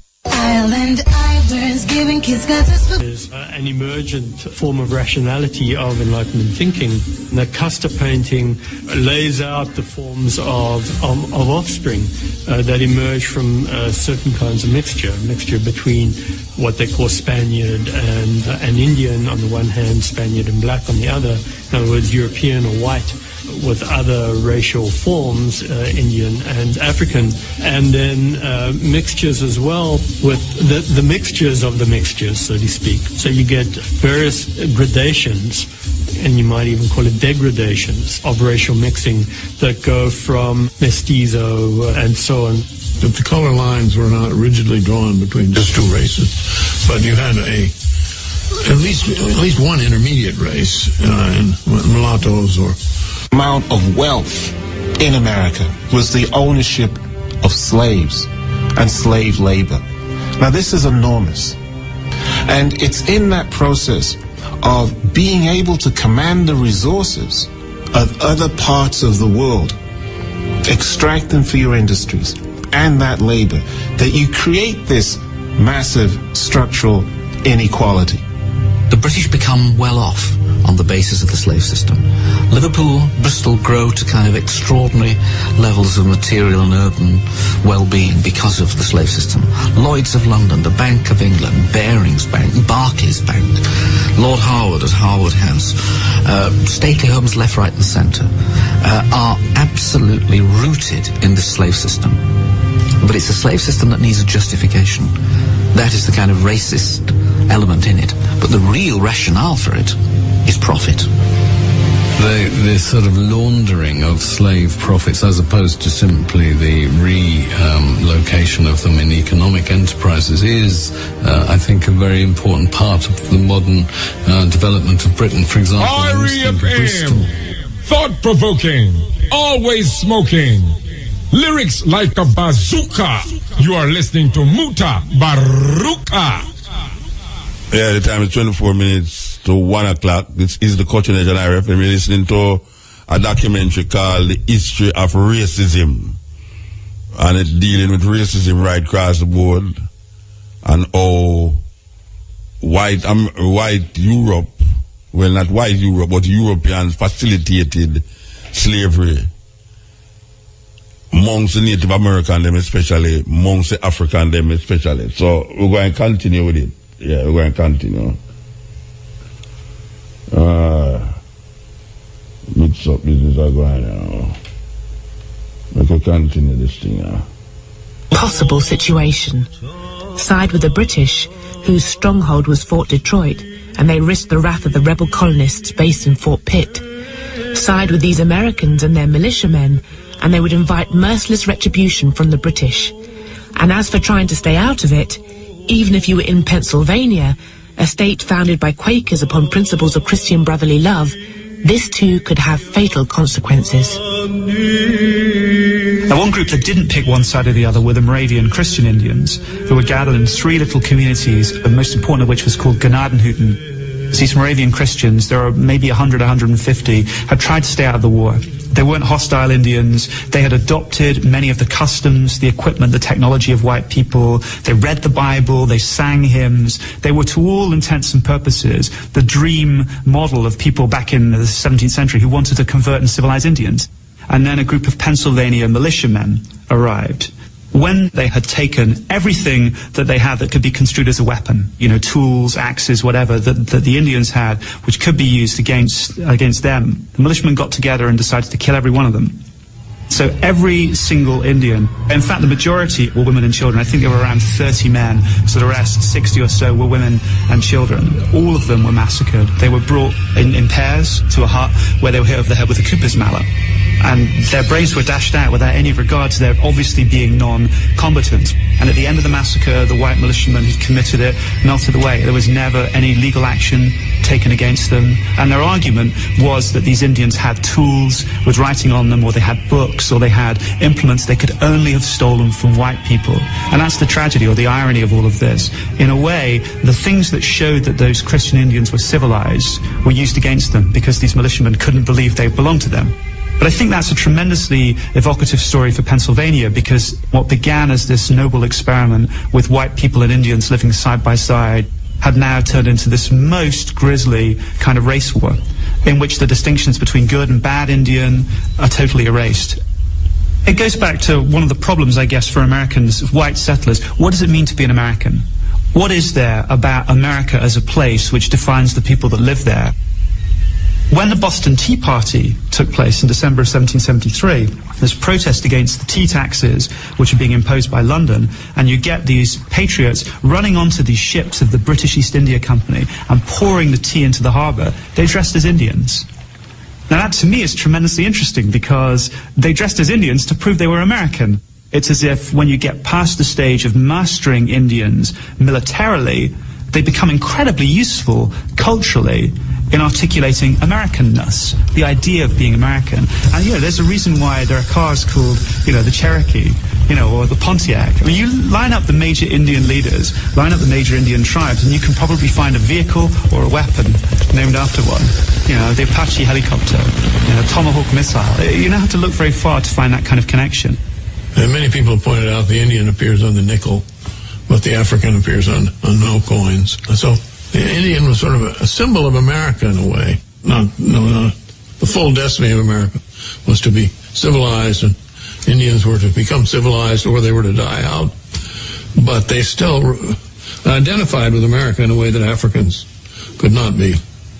The one thing that comes to mind looking at it over a long period of time is that one of the main distinguishing features of black-white relations in the United States has been the idea, the so-called one-drop rule. Purity of blood. To be white, you could not have an unknown black ancestor. It wasn't always enforced, but this was the rule. Indian blood and intermarriage with Indians, going back to John Rolfe and Pocahontas, was not taboo. So that when Oklahoma became a state, it was interesting, the Oklahoma Constitution, there were a number of part Indian figures who were involved in the setting up of the Oklahoma state government when it was in 1910. And the law said there could be no marriage between whites and blacks, and no marriage between Indians and blacks. But they left the Indians and whites to freely intermarry.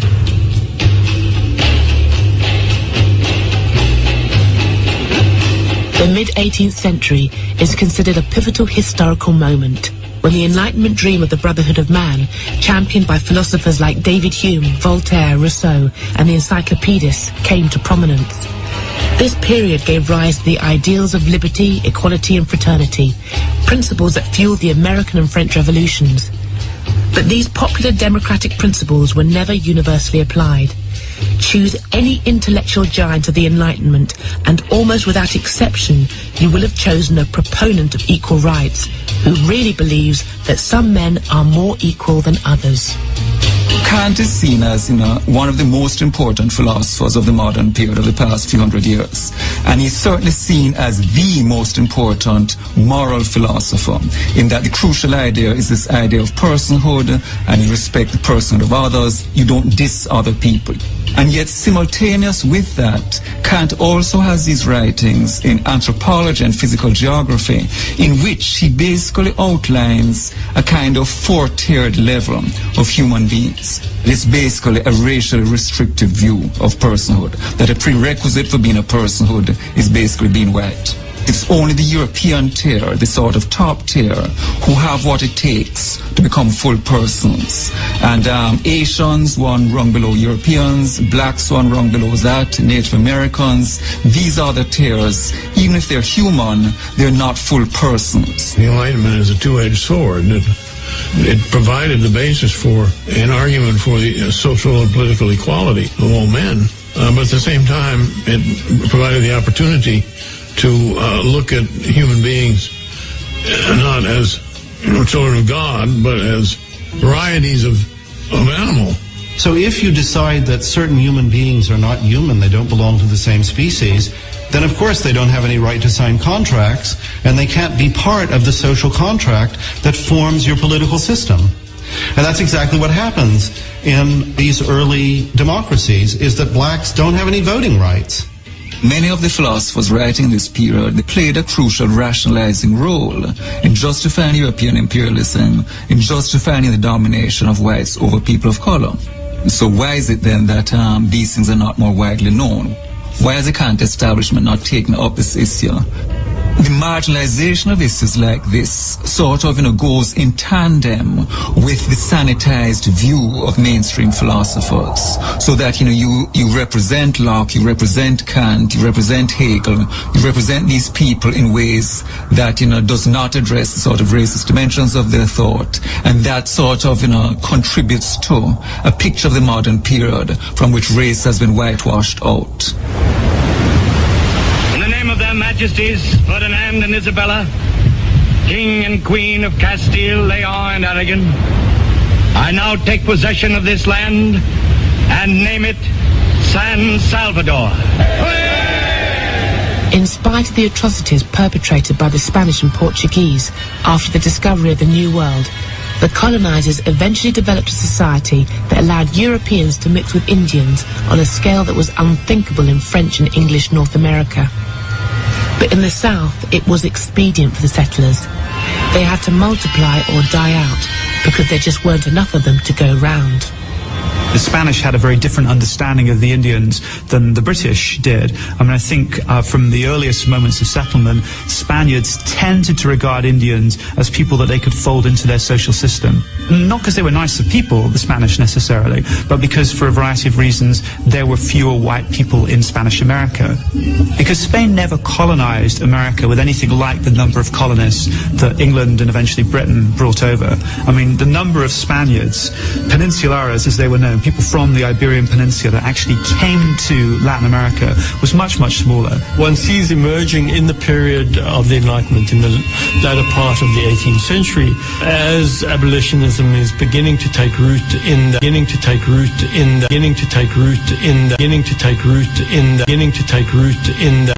that part of the world as well, a much more vigorous form of mixed race interaction that we find in other parts of the world. It's a different tradition coming out of Southern European colonization, Portuguese on one hand, Spanish on the other, and out of this a greater willingness to engage in forms of mixed interaction, mixed intercourse, and identified and acknowledged mixed race populations emerging.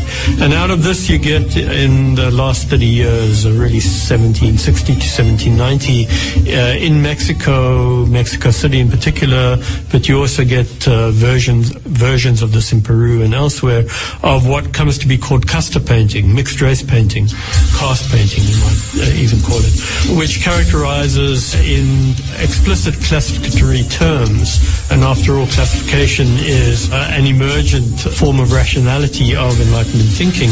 The casta painting lays out the forms of offspring that emerge from certain kinds of mixture between what they call Spaniard and Indian on the one hand, Spaniard and black on the other, in other words, European or white, with other racial forms, Indian and African, and then mixtures as well with the mixtures of the mixtures, so to speak. So you get various gradations, and you might even call it degradations of racial mixing that go from mestizo and so on. But the color lines were not rigidly drawn between just two races, but you had at least one intermediate race in mulattoes or brown people. The presence of the mulatto in those colonies, the importance of mulattoes in Brazil as an intermediate group, the importance of mestizos in Spanish colonies with a large Indian population, is something that I think does distinguish the United States with its basically two-category system. You're either white or you're black. South America is very complex and fascinating. It's different, but it wasn't necessarily better. It's easy to be fooled by the system because you go there and you see blacks and whites among the poor mixing together, whereas they don't in the United States. Because what the U.S. did with this one-drop rule was to encourage a sense of solidarity among whites as a way of dividing them from blacks. And one reason you never had working-class solidarity in America is because the one-drop rule and the binary system of race is a powerful tool for dividing the working classes between whites and blacks. And the lower down the system you go, the more economically vulnerable and marginal the white person is, the more he's inclined to be racist, because it's the only way in which he has some status. He's, at least I'm not black. And so the white poor and the black poor are totally against each other. So it became a perfect system of division. Latin American societies are far more racist at the top than the United States. I mean, the Brazilian military brass is completely white. The Brazilian political elite is, until recently, completely white. Whereas in the United States, the higher up you go now, because of civil rights laws and so on, the more integrated the population, and the American political elite is thoroughly integrated. I mean, the Secretary of State is black. You know, the Congressional Black Caucus is very powerful. Part of the reason for this is that the way black Americans took over the one-drop rule and turned it to their own ends for mobilization and solidarity. Whereas in Brazil, they go on about their racial democracy. All they mean by that is that white men were going to bed with black women and not feeling guilty about it, and producing mixed kids whom they great beauty queens. but the system remained viciously unequal. Brazil is the most unequal society in the Western world, and blacks are completely at the bottom. So it's a pernicious system. It's apartheid without apartheid laws, and at the top it's thoroughly racist. If contemporary democracies can be called racist, then it should come as no surprise that over 200 years ago, a very early democratic experiment in Sierra Leone went badly wrong. Freetown became the home of the black loyalists, ex-slaves who freed themselves by fighting for the British in the American War of Independence. But their freedom turned out to be very limited because of the dictates of their former British masters. To some extent, what's interesting about Sierra Leone is how accidental the whole story is. These people, in a sense, have become refugees and have become British because they'd actually crossed the lines during the American Revolution to fight for the British.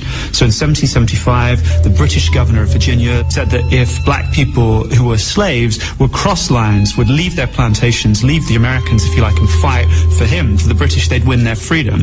But the British weren't committed in any deep way during the American Revolution to racial equality or even to emancipation. It was a strategic military move. When this colony was established in 1787, it was meant to be a free colony. But for a variety of reasons, it didn't work that way. The problems with the colony inhabitants really came to the forefront with the arrival of the Nova Scotian settlers. These were blacks who had helped the British during the American War of Independence, and they had been promised some land in Nova Scotia. They were called the Black Loyalists. Many of the promises that the British made to them were never fulfilled. The tragedy of Sierra Leone in the 1790s is the difficulty, the almost impossibility, I guess, for whites of letting black people run the colony. I mean, it was constantly run by or overseen by white people. And black people, I think, didn't think that's how it was going to work out. They imagined they'd have much, much more power and authority. They wouldn't just be electing constables, they'd be running the colony. And that didn't happen.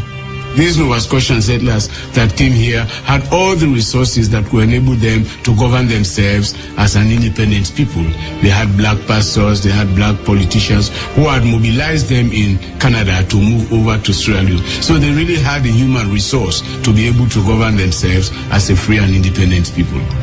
You have a view that emerges at the same time and fuels abolitionism, the claim that those who are not European or of European descent are historically immature by contrast with those who are European or European settlers. Europeans see themselves as having the obligation, the burden to civilize something that's still with us today. One sees it in relation to the invasion of Iraq, for example. We will come in and teach you how to govern yourselves because you haven't been able to govern yourselves hitherto. It was really a great opportunity that was lost because had these people been given the opportunity to govern themselves, it is possible that perhaps Sierra Leone would never have been colonized in the real sense of the word, and Sierra Leone could probably have been the first black African country to be free of colonial rule. I believe there are a few events in my life which have not happened to many. Olaudah Equiano, whose first slave name was Gustava Vasa, obtains his freedom in London and becomes a key figure in the abolitionist movement. His autobiography really becomes the transforming political document to the abolitionist movement. Olaudah Equiano is just one of the great campaigners consigned to the margins of history, while William Wilberforce is represented as the all-conquering hero who abolished slavery. However, no matter which great abolitionist you choose, you will find even greater forces behind them, from the radical Christianity of the Quakers to the workers forming what would become the trades union movement. The other thing about Equiano was he's the one who connected the artisans of the London Corresponding Society in 1792. He connected them with the steel workers, the coal miners, and the factory workers of Sheffield. And it was this conjunction of the industrial proletariat and the artisans of London, which historians have often seen as the beginning of the English working class as a whole.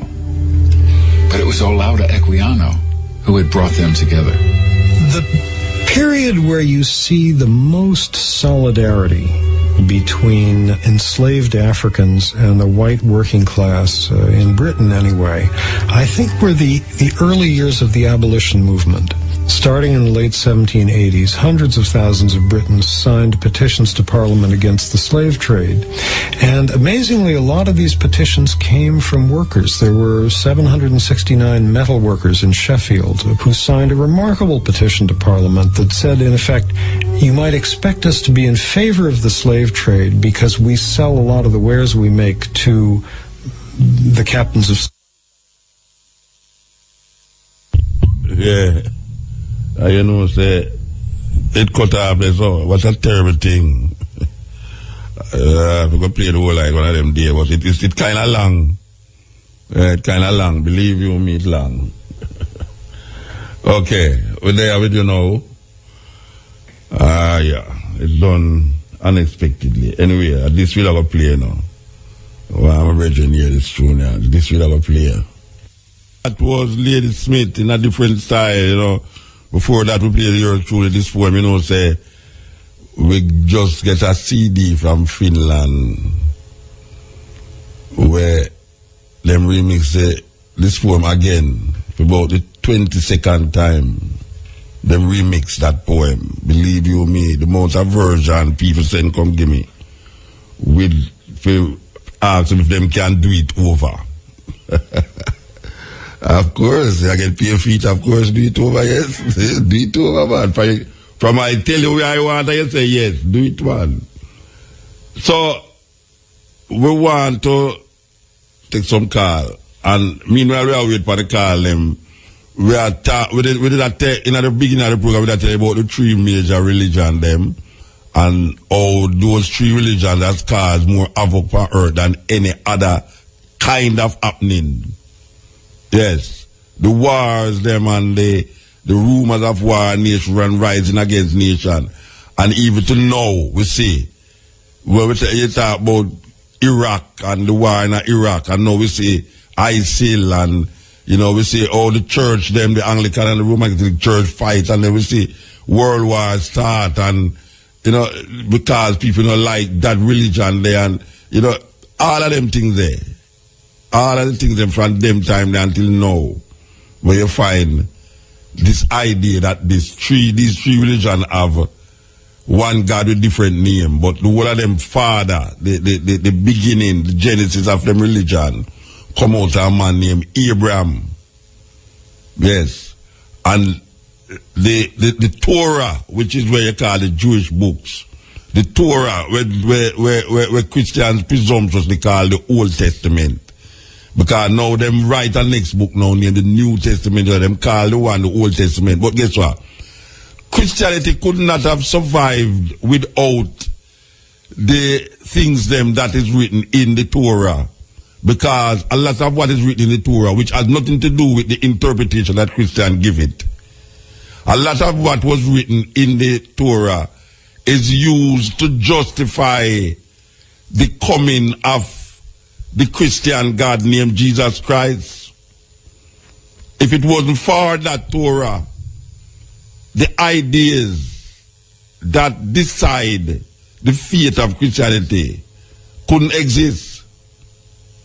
Yet still, Christianity, Judaism, Islam is always at loggerheads with each other. It's weird. Because it is the Christian mind in 1492, is the Christian mind that run out all the blacks and all the Jews them out of Granada. Yes. Because black people was there with Islam, calling themselves Moors, and the Jews was there. And if you're not with the paper, say, this Holy Father in the name of Jesus Christ, you can be beheaded, chop off your head, drown in the water, just like where ISIL people them do now. What ISIL is doing now is what the Christian them used to do to people in Europe. So it's the same. It's like one father with three different heads. It's the same thing. What as gross and as terrible it might look to you right now in this modern time, you know, where ISIL do right now in terms of them viciousness and cruelty is where Christians used to do in a Europe in the 14th century, 15th century, in the 16th century, 17th century, come right up. So it's not like a different religion, even though it professes to be different. Because all of them have them outlet and them one ending. You understand? So we as African people now, who come here so now, and recognize these three religions is the cause of most of the destruction for earth right now. Why would a man want get religious in them? It's just weird. It baffles me. You know, why would a man want to call himself, why a black person in this time, you know, given where we go through here in the West here? When I talk about where Arab man that say, or where Egyptian or Ethiopian that say, because them people not go through where we as African people go through over here, so in the name of them religion there. Given where we go through over here, so why a man that want to call himself one of the names them of these religion that oppress we for how much years? 400 years? You know, why would I want to really adopt it as a principle? I mean, when we look on what, how numb black people get when them get involved in this thinking. I mean, black people lose all perception of independent thinking and just free thought, and black people lose all sense of rational thinking, logical thinking when them adopt, especially the one where oppress we have some more than all of them, Christianity, will oppress black people and still oppress black people. Because you can't see it, you know. Anytime you start talking to a man about, as a matter of fact, Christian love talk to you about them God, you know. And when you start talking to them about for them God now, it's almost like it was a chop off neck business start. It's like it was a chop off neck thing. You understand? And it is always the idea that if you don't accept what them say, if you don't accept it, where going to happen to you and your soul are going to damn in a hell and the brimstone and fire and all them things. We have blood and brimstone and we have blood and fire and no water in Jamaica right now, and I mean, just normally, it's a normal thing. What people experience is hell. In hell is what Jamaican people are experiencing normally every day. The place are scorched with fire, with no water to out the fire. You know, so, and no rain. I mean, and blood upon the street them. Blood all over the street them. You want more hell than that? I don't know if you can get more hell than that, you know. No water to out the fire and blood upon the street them. And this is where them project away. Them project this something other than what is happening now, and how we go and rectify what is happening now, because tomorrow when we die, things will be better.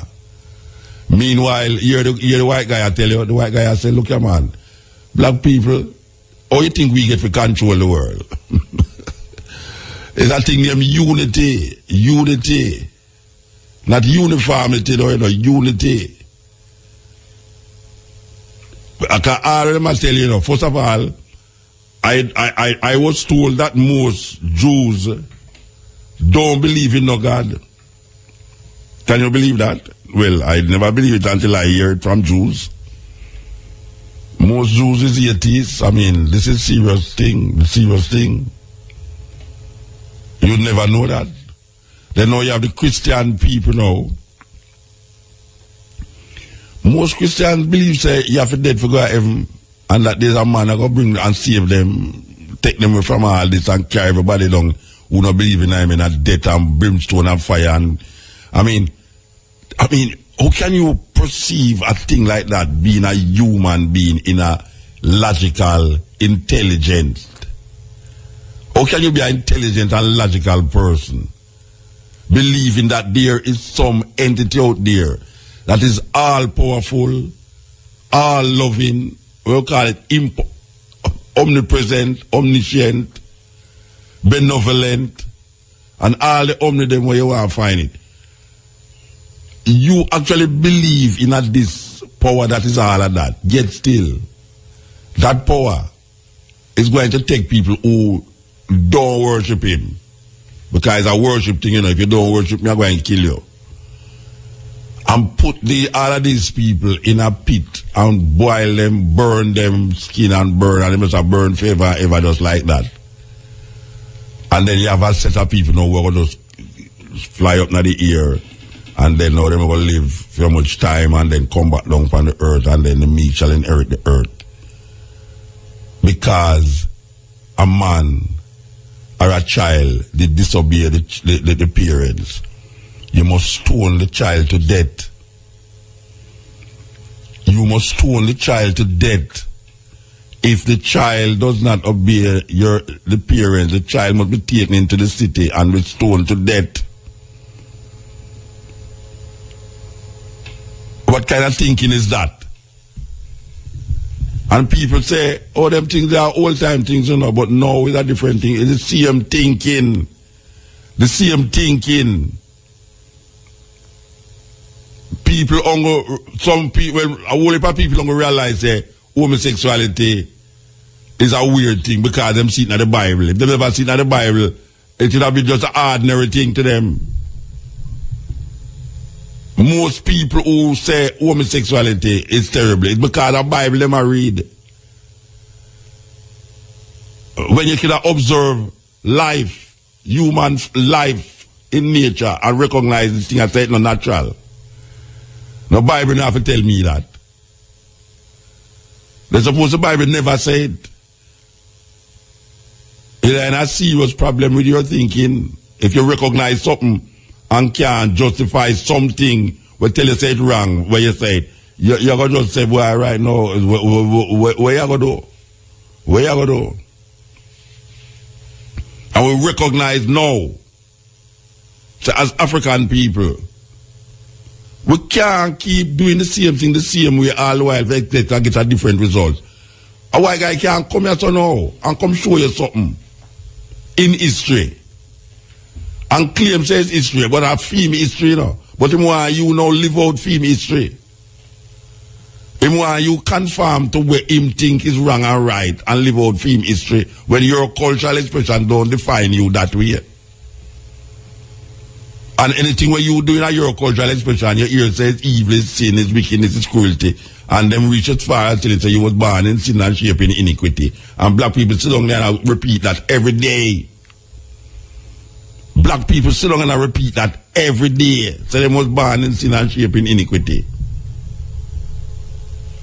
Where these religious beliefs in them lie and them fantasy and illusion give. And when the African them give it is madness. Look how long we are here about Brother Tiger, Brother Tukuma, Brother Nancy, and all them story there, and the golden stool in Africa. Me never know when Africa where people believe the actual spider attack to people, you know. But them have that story, and the story where them give you is a recognition of human behavior and practices. So it is more like what would I call an allegory. Now when these guys give story, them not give it to say, why this is a mythological thing, you know. Them say I saw it did go. And black people lose sight of them things in Africa and take up the European idea of things now and say, why is that your things our things are foolishness, you know, about spider attack. The spider can't attack, a foolishness. But them have snake attack in the Bible. Them have donkey attack in the Bible. Them have a man that throw down rod and it's a ton snake in the Bible. Them have bush attack to man. Hey, that's some madness. Them have bush attack to people, to a man. Them have a God who wipe out all the firstborn in our country, Egypt. Because he must secure for him people them. So in the beginning now, God who create heaven and earth and all things upon it now, select a little set of a group of little people, a group of nomads, him select them to come rule the earth now and time for them chosen people them there. The same entity will make everything for earth. Choose a little group of people upon the peripheral and say, you see them people there are my people, them are my chosen people, them. I'm going to send my son to save the whole of them. That we're reading at the book. And snake attack to people, we read that in a book. Donkey attack, we read that in a book. Bush attack, we read that in a book. And if we ever start telling about some stories, African stories, in some book when we read. If we ever once start to say them things, there's real thing. Like in a Yoruba tradition, you hear about the different gods and you hear about certain things that take place in Africa. If you ever talk about them things, you say, I'm mad, you're mad. Muta, what you chat about? But no lion not talk Africa, man. I'm going to Walt Disney show lion talk. Right away, though, the Christian mind show that with totally, lion can't talk. Foolishness. Only in a movie and cartoon, it's a lion attack. Yet till them believe that snake did attack. Them actually believe that donkey was talking. Them actually believe that bush, a burning bush, attack to people or a person. It's a weird thing. Weird thing. You a fool because you say something attack in Africa. Brother Nancy come from Asante. Asante stories will tell you how man create, man do certain things. And that's not that, no, The weirdest thing about it, when the Christian them say the hieroglyphics on the wall, when them see a man with a head of a bird, a hawk or something, and the body of a man, a devil business that right away, devil think that. And them don't know the symbolism, the idea that is around those level of consciousness. Them don't understand it. Them don't understand that the earth, the sun and the moon, and all the stars them have a direct relationship with how things happen on earth. Man, human being behavior and human being intention have a connection with the heat, air and water, with the sun, the moon and the stars. There's a connection. The sea, the moon, full moon, dark night, all of them have a connection with earth, the planet. And you can see that, observe that through nature. You do a country and the man tell you, say, don't chop the bamboo on moonshine night because we've got to take it up and it's going to rotten easier. But they chop it at dark night. The man at Kingston marvel and wonder, where I say, how him know that? Him don't know that through science, him know that through experience. Him know that through experience, through trial and error. Him use the bamboo one time and say it get rotten. Him say, but you know, say every time me chop the bamboo at the same time, a moonshine because I want to see me a chop. And him chop it a moonshine because I'm see me a chop. And him realize that every time him chop the bamboo, it's the same time him always chop the bamboo. It's at the time them when him can't see. Him say, watch your man. I'm going to chop it on a dark night when I can't see. And both of them go chop it the dark night and them wait and them not say nothing, no weave like take out the bamboo. Him not say the bamboo will get rotten. And them start chop the bamboo them in the dark night and them realize, oh, I see where I go on. It's something with the moon have to do with the bamboo. And I experience teach wisdom and I saw him get the wisdom for don't chop the bamboo again in a bright night. And him start to observe now other things, other plant. And him look on the other plant them. And him say, okay, so we are going now. When I do that, when I plant at certain time, this is where happened because I was always planting it that time and I was wondering, oh, come on, not getting no yield outside.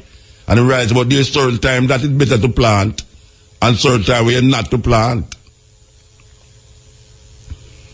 And that is because of the connection between eat, air and water, the earth, the moon, the sun and the stars. There's a connection.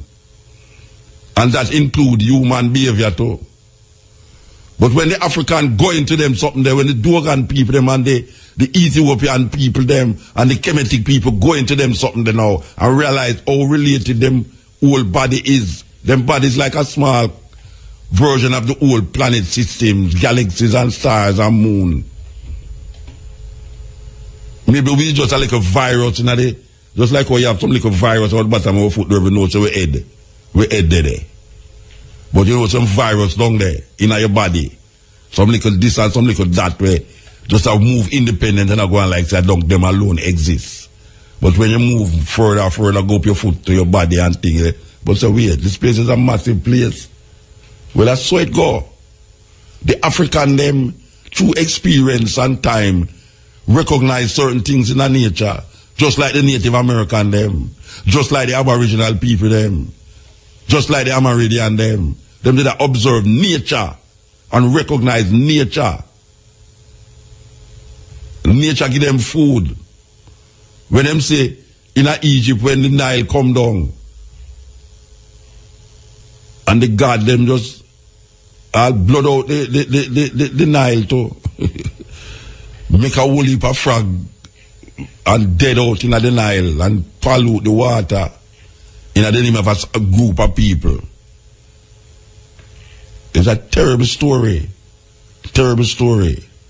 But for those of us who get locked into these ideas and these concepts and these mythologies, we don't want to accept, say, it's just a fate. It don't have nothing to do with nothing else more than what you have in your head. All of these concepts come out of man's head. Because if a man recognize Satan in an individual, or him can't recognize God in an individual, when the two of them is the same thing, but different kind. It's the same kind with two different faces. If you can accept, if you can say the devil is a man, why God can't be a man too? Because people say the Pope are the devil. 7 days say the Pope are the devil. Rasta come say the Pope are the devil too. If you can recognize that, so the Pope could have really be the devil, or the devil can be incarnated into a human being. In at this time, not 2,000 years ago. Why it's so far-fetched to say God exists in a human being? In a human being. So, black people, the white man tell you, the white man say, watch your man. Oh, you can really make white people give something over years of years. I used to say that's something they enslave you over the years. And you still latch on upon it more than him. Meanwhile, him they are advanced and I live happy and I help him family. Him have food, clothes and shelter for him family. And him have money can go here and there and there. And him still look happily and now okay, we a man want to tell you about say, people who have money not happy. It's foolishness. Because you have, me see more unhappy people when they have no money than more people who are happy have money. Me say the majority of people in Jamaica are unhappy. Because them can't afford to feed them picnic, send them picnic at school, put shelter over them head. And the reason where a man want to give you now with a philosophy where oppress you every day is that don't worry, man, the Lord soon come. The Lord soon come. That is all the while. That is all the talking. Don't worry, man. This is just a temporary world, but you see when you die, your soul and this and this and that. Watch a man, when you move from with them foolishness there now. Black people, when you wake up. When you wake up and stop going like an idiot.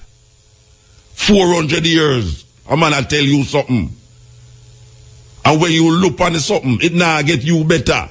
And when you look on him, him a rule more people over and over with the same philosophy where him not really accept and believe in her. The majority of Europeans don't believe in a God. According to polls with them take. Just like in a Japan too. If you go right across Europe, even though them say most of the European countries are a Christian country, the majority of European country, as a matter of fact, the countries where don't accept the religion is the country them where you have less crime. That's weird, you know. That's really deep, man. That's deep.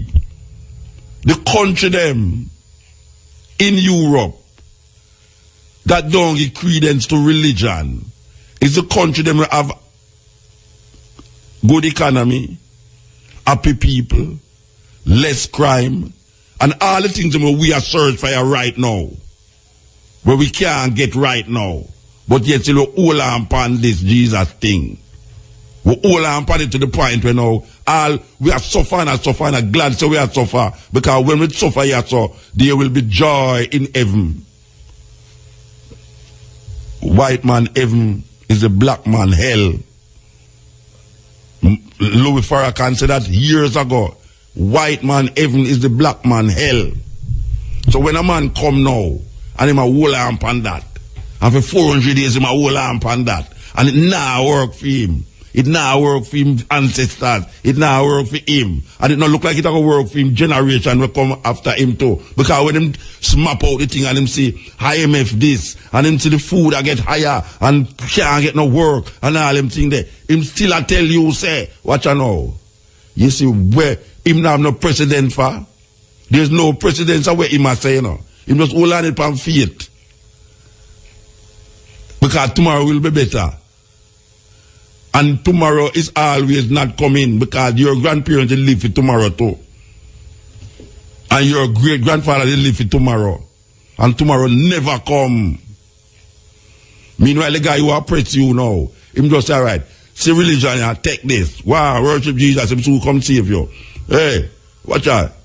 Go to church and give 10% of your earnings. All right, this and that. Are you there? You there, I suffer. You know, fella say, black people are suffer, and then start love the suffering, that them can't tell the difference between suffering and, you can't tell the difference between if I am a slave, I am not a slave, because now, you're no slave to the white man again, you're slave to him God. That is what you really are doing. You're enslaved not to the white man, but the white man God. That is what you're enslaved to now. And you don't recognize it because it don't come to you that way there. But shut your eye, and if you be truthful, shut your eye and think on Jesus Christ and tell me if you see a man who look like your father in the picture, a black people may have talk to. Shut your eye and think on Jesus. How you think Jesus would look. And tell me truthfully if it's a black man come in front of your eye. This is. And tell me truthfully if it's a black man come in front of your eye. This is the cutting edge, yes. Yeah. Hello. Yeah, blessed. Well, a whole long time though. That's true, because I talk long time. Yeah. Like too much long talk. No, but you know, it's a passion and you have to respect the passion. Yeah. A long time I hear you, man. Yeah, man, I'm talking 24/7. You just have to listen more time and you hear more time. But my program not 24/7. No, in the spirit. But you know, set down the website. You jump off out of the spirit quickly, man. No, I'm always in the spirit.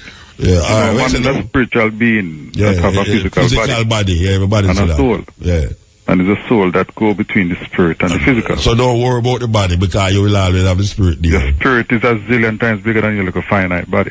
Yeah. And when you dead, your spirit's still alive. That's what I hear all the while. But hear this now. K-A-T are the first name. Wait, let me ask you a question. Mm-hmm. I'll give you time, no worry yourself. But let me ask you now. Everybody knows spirit. Them body dead, but them spirit out there, that you say. So like Muta now, and Brian are beside me now, when the flesh go down, the spirit out there. And that you say? No. Tell me what you say.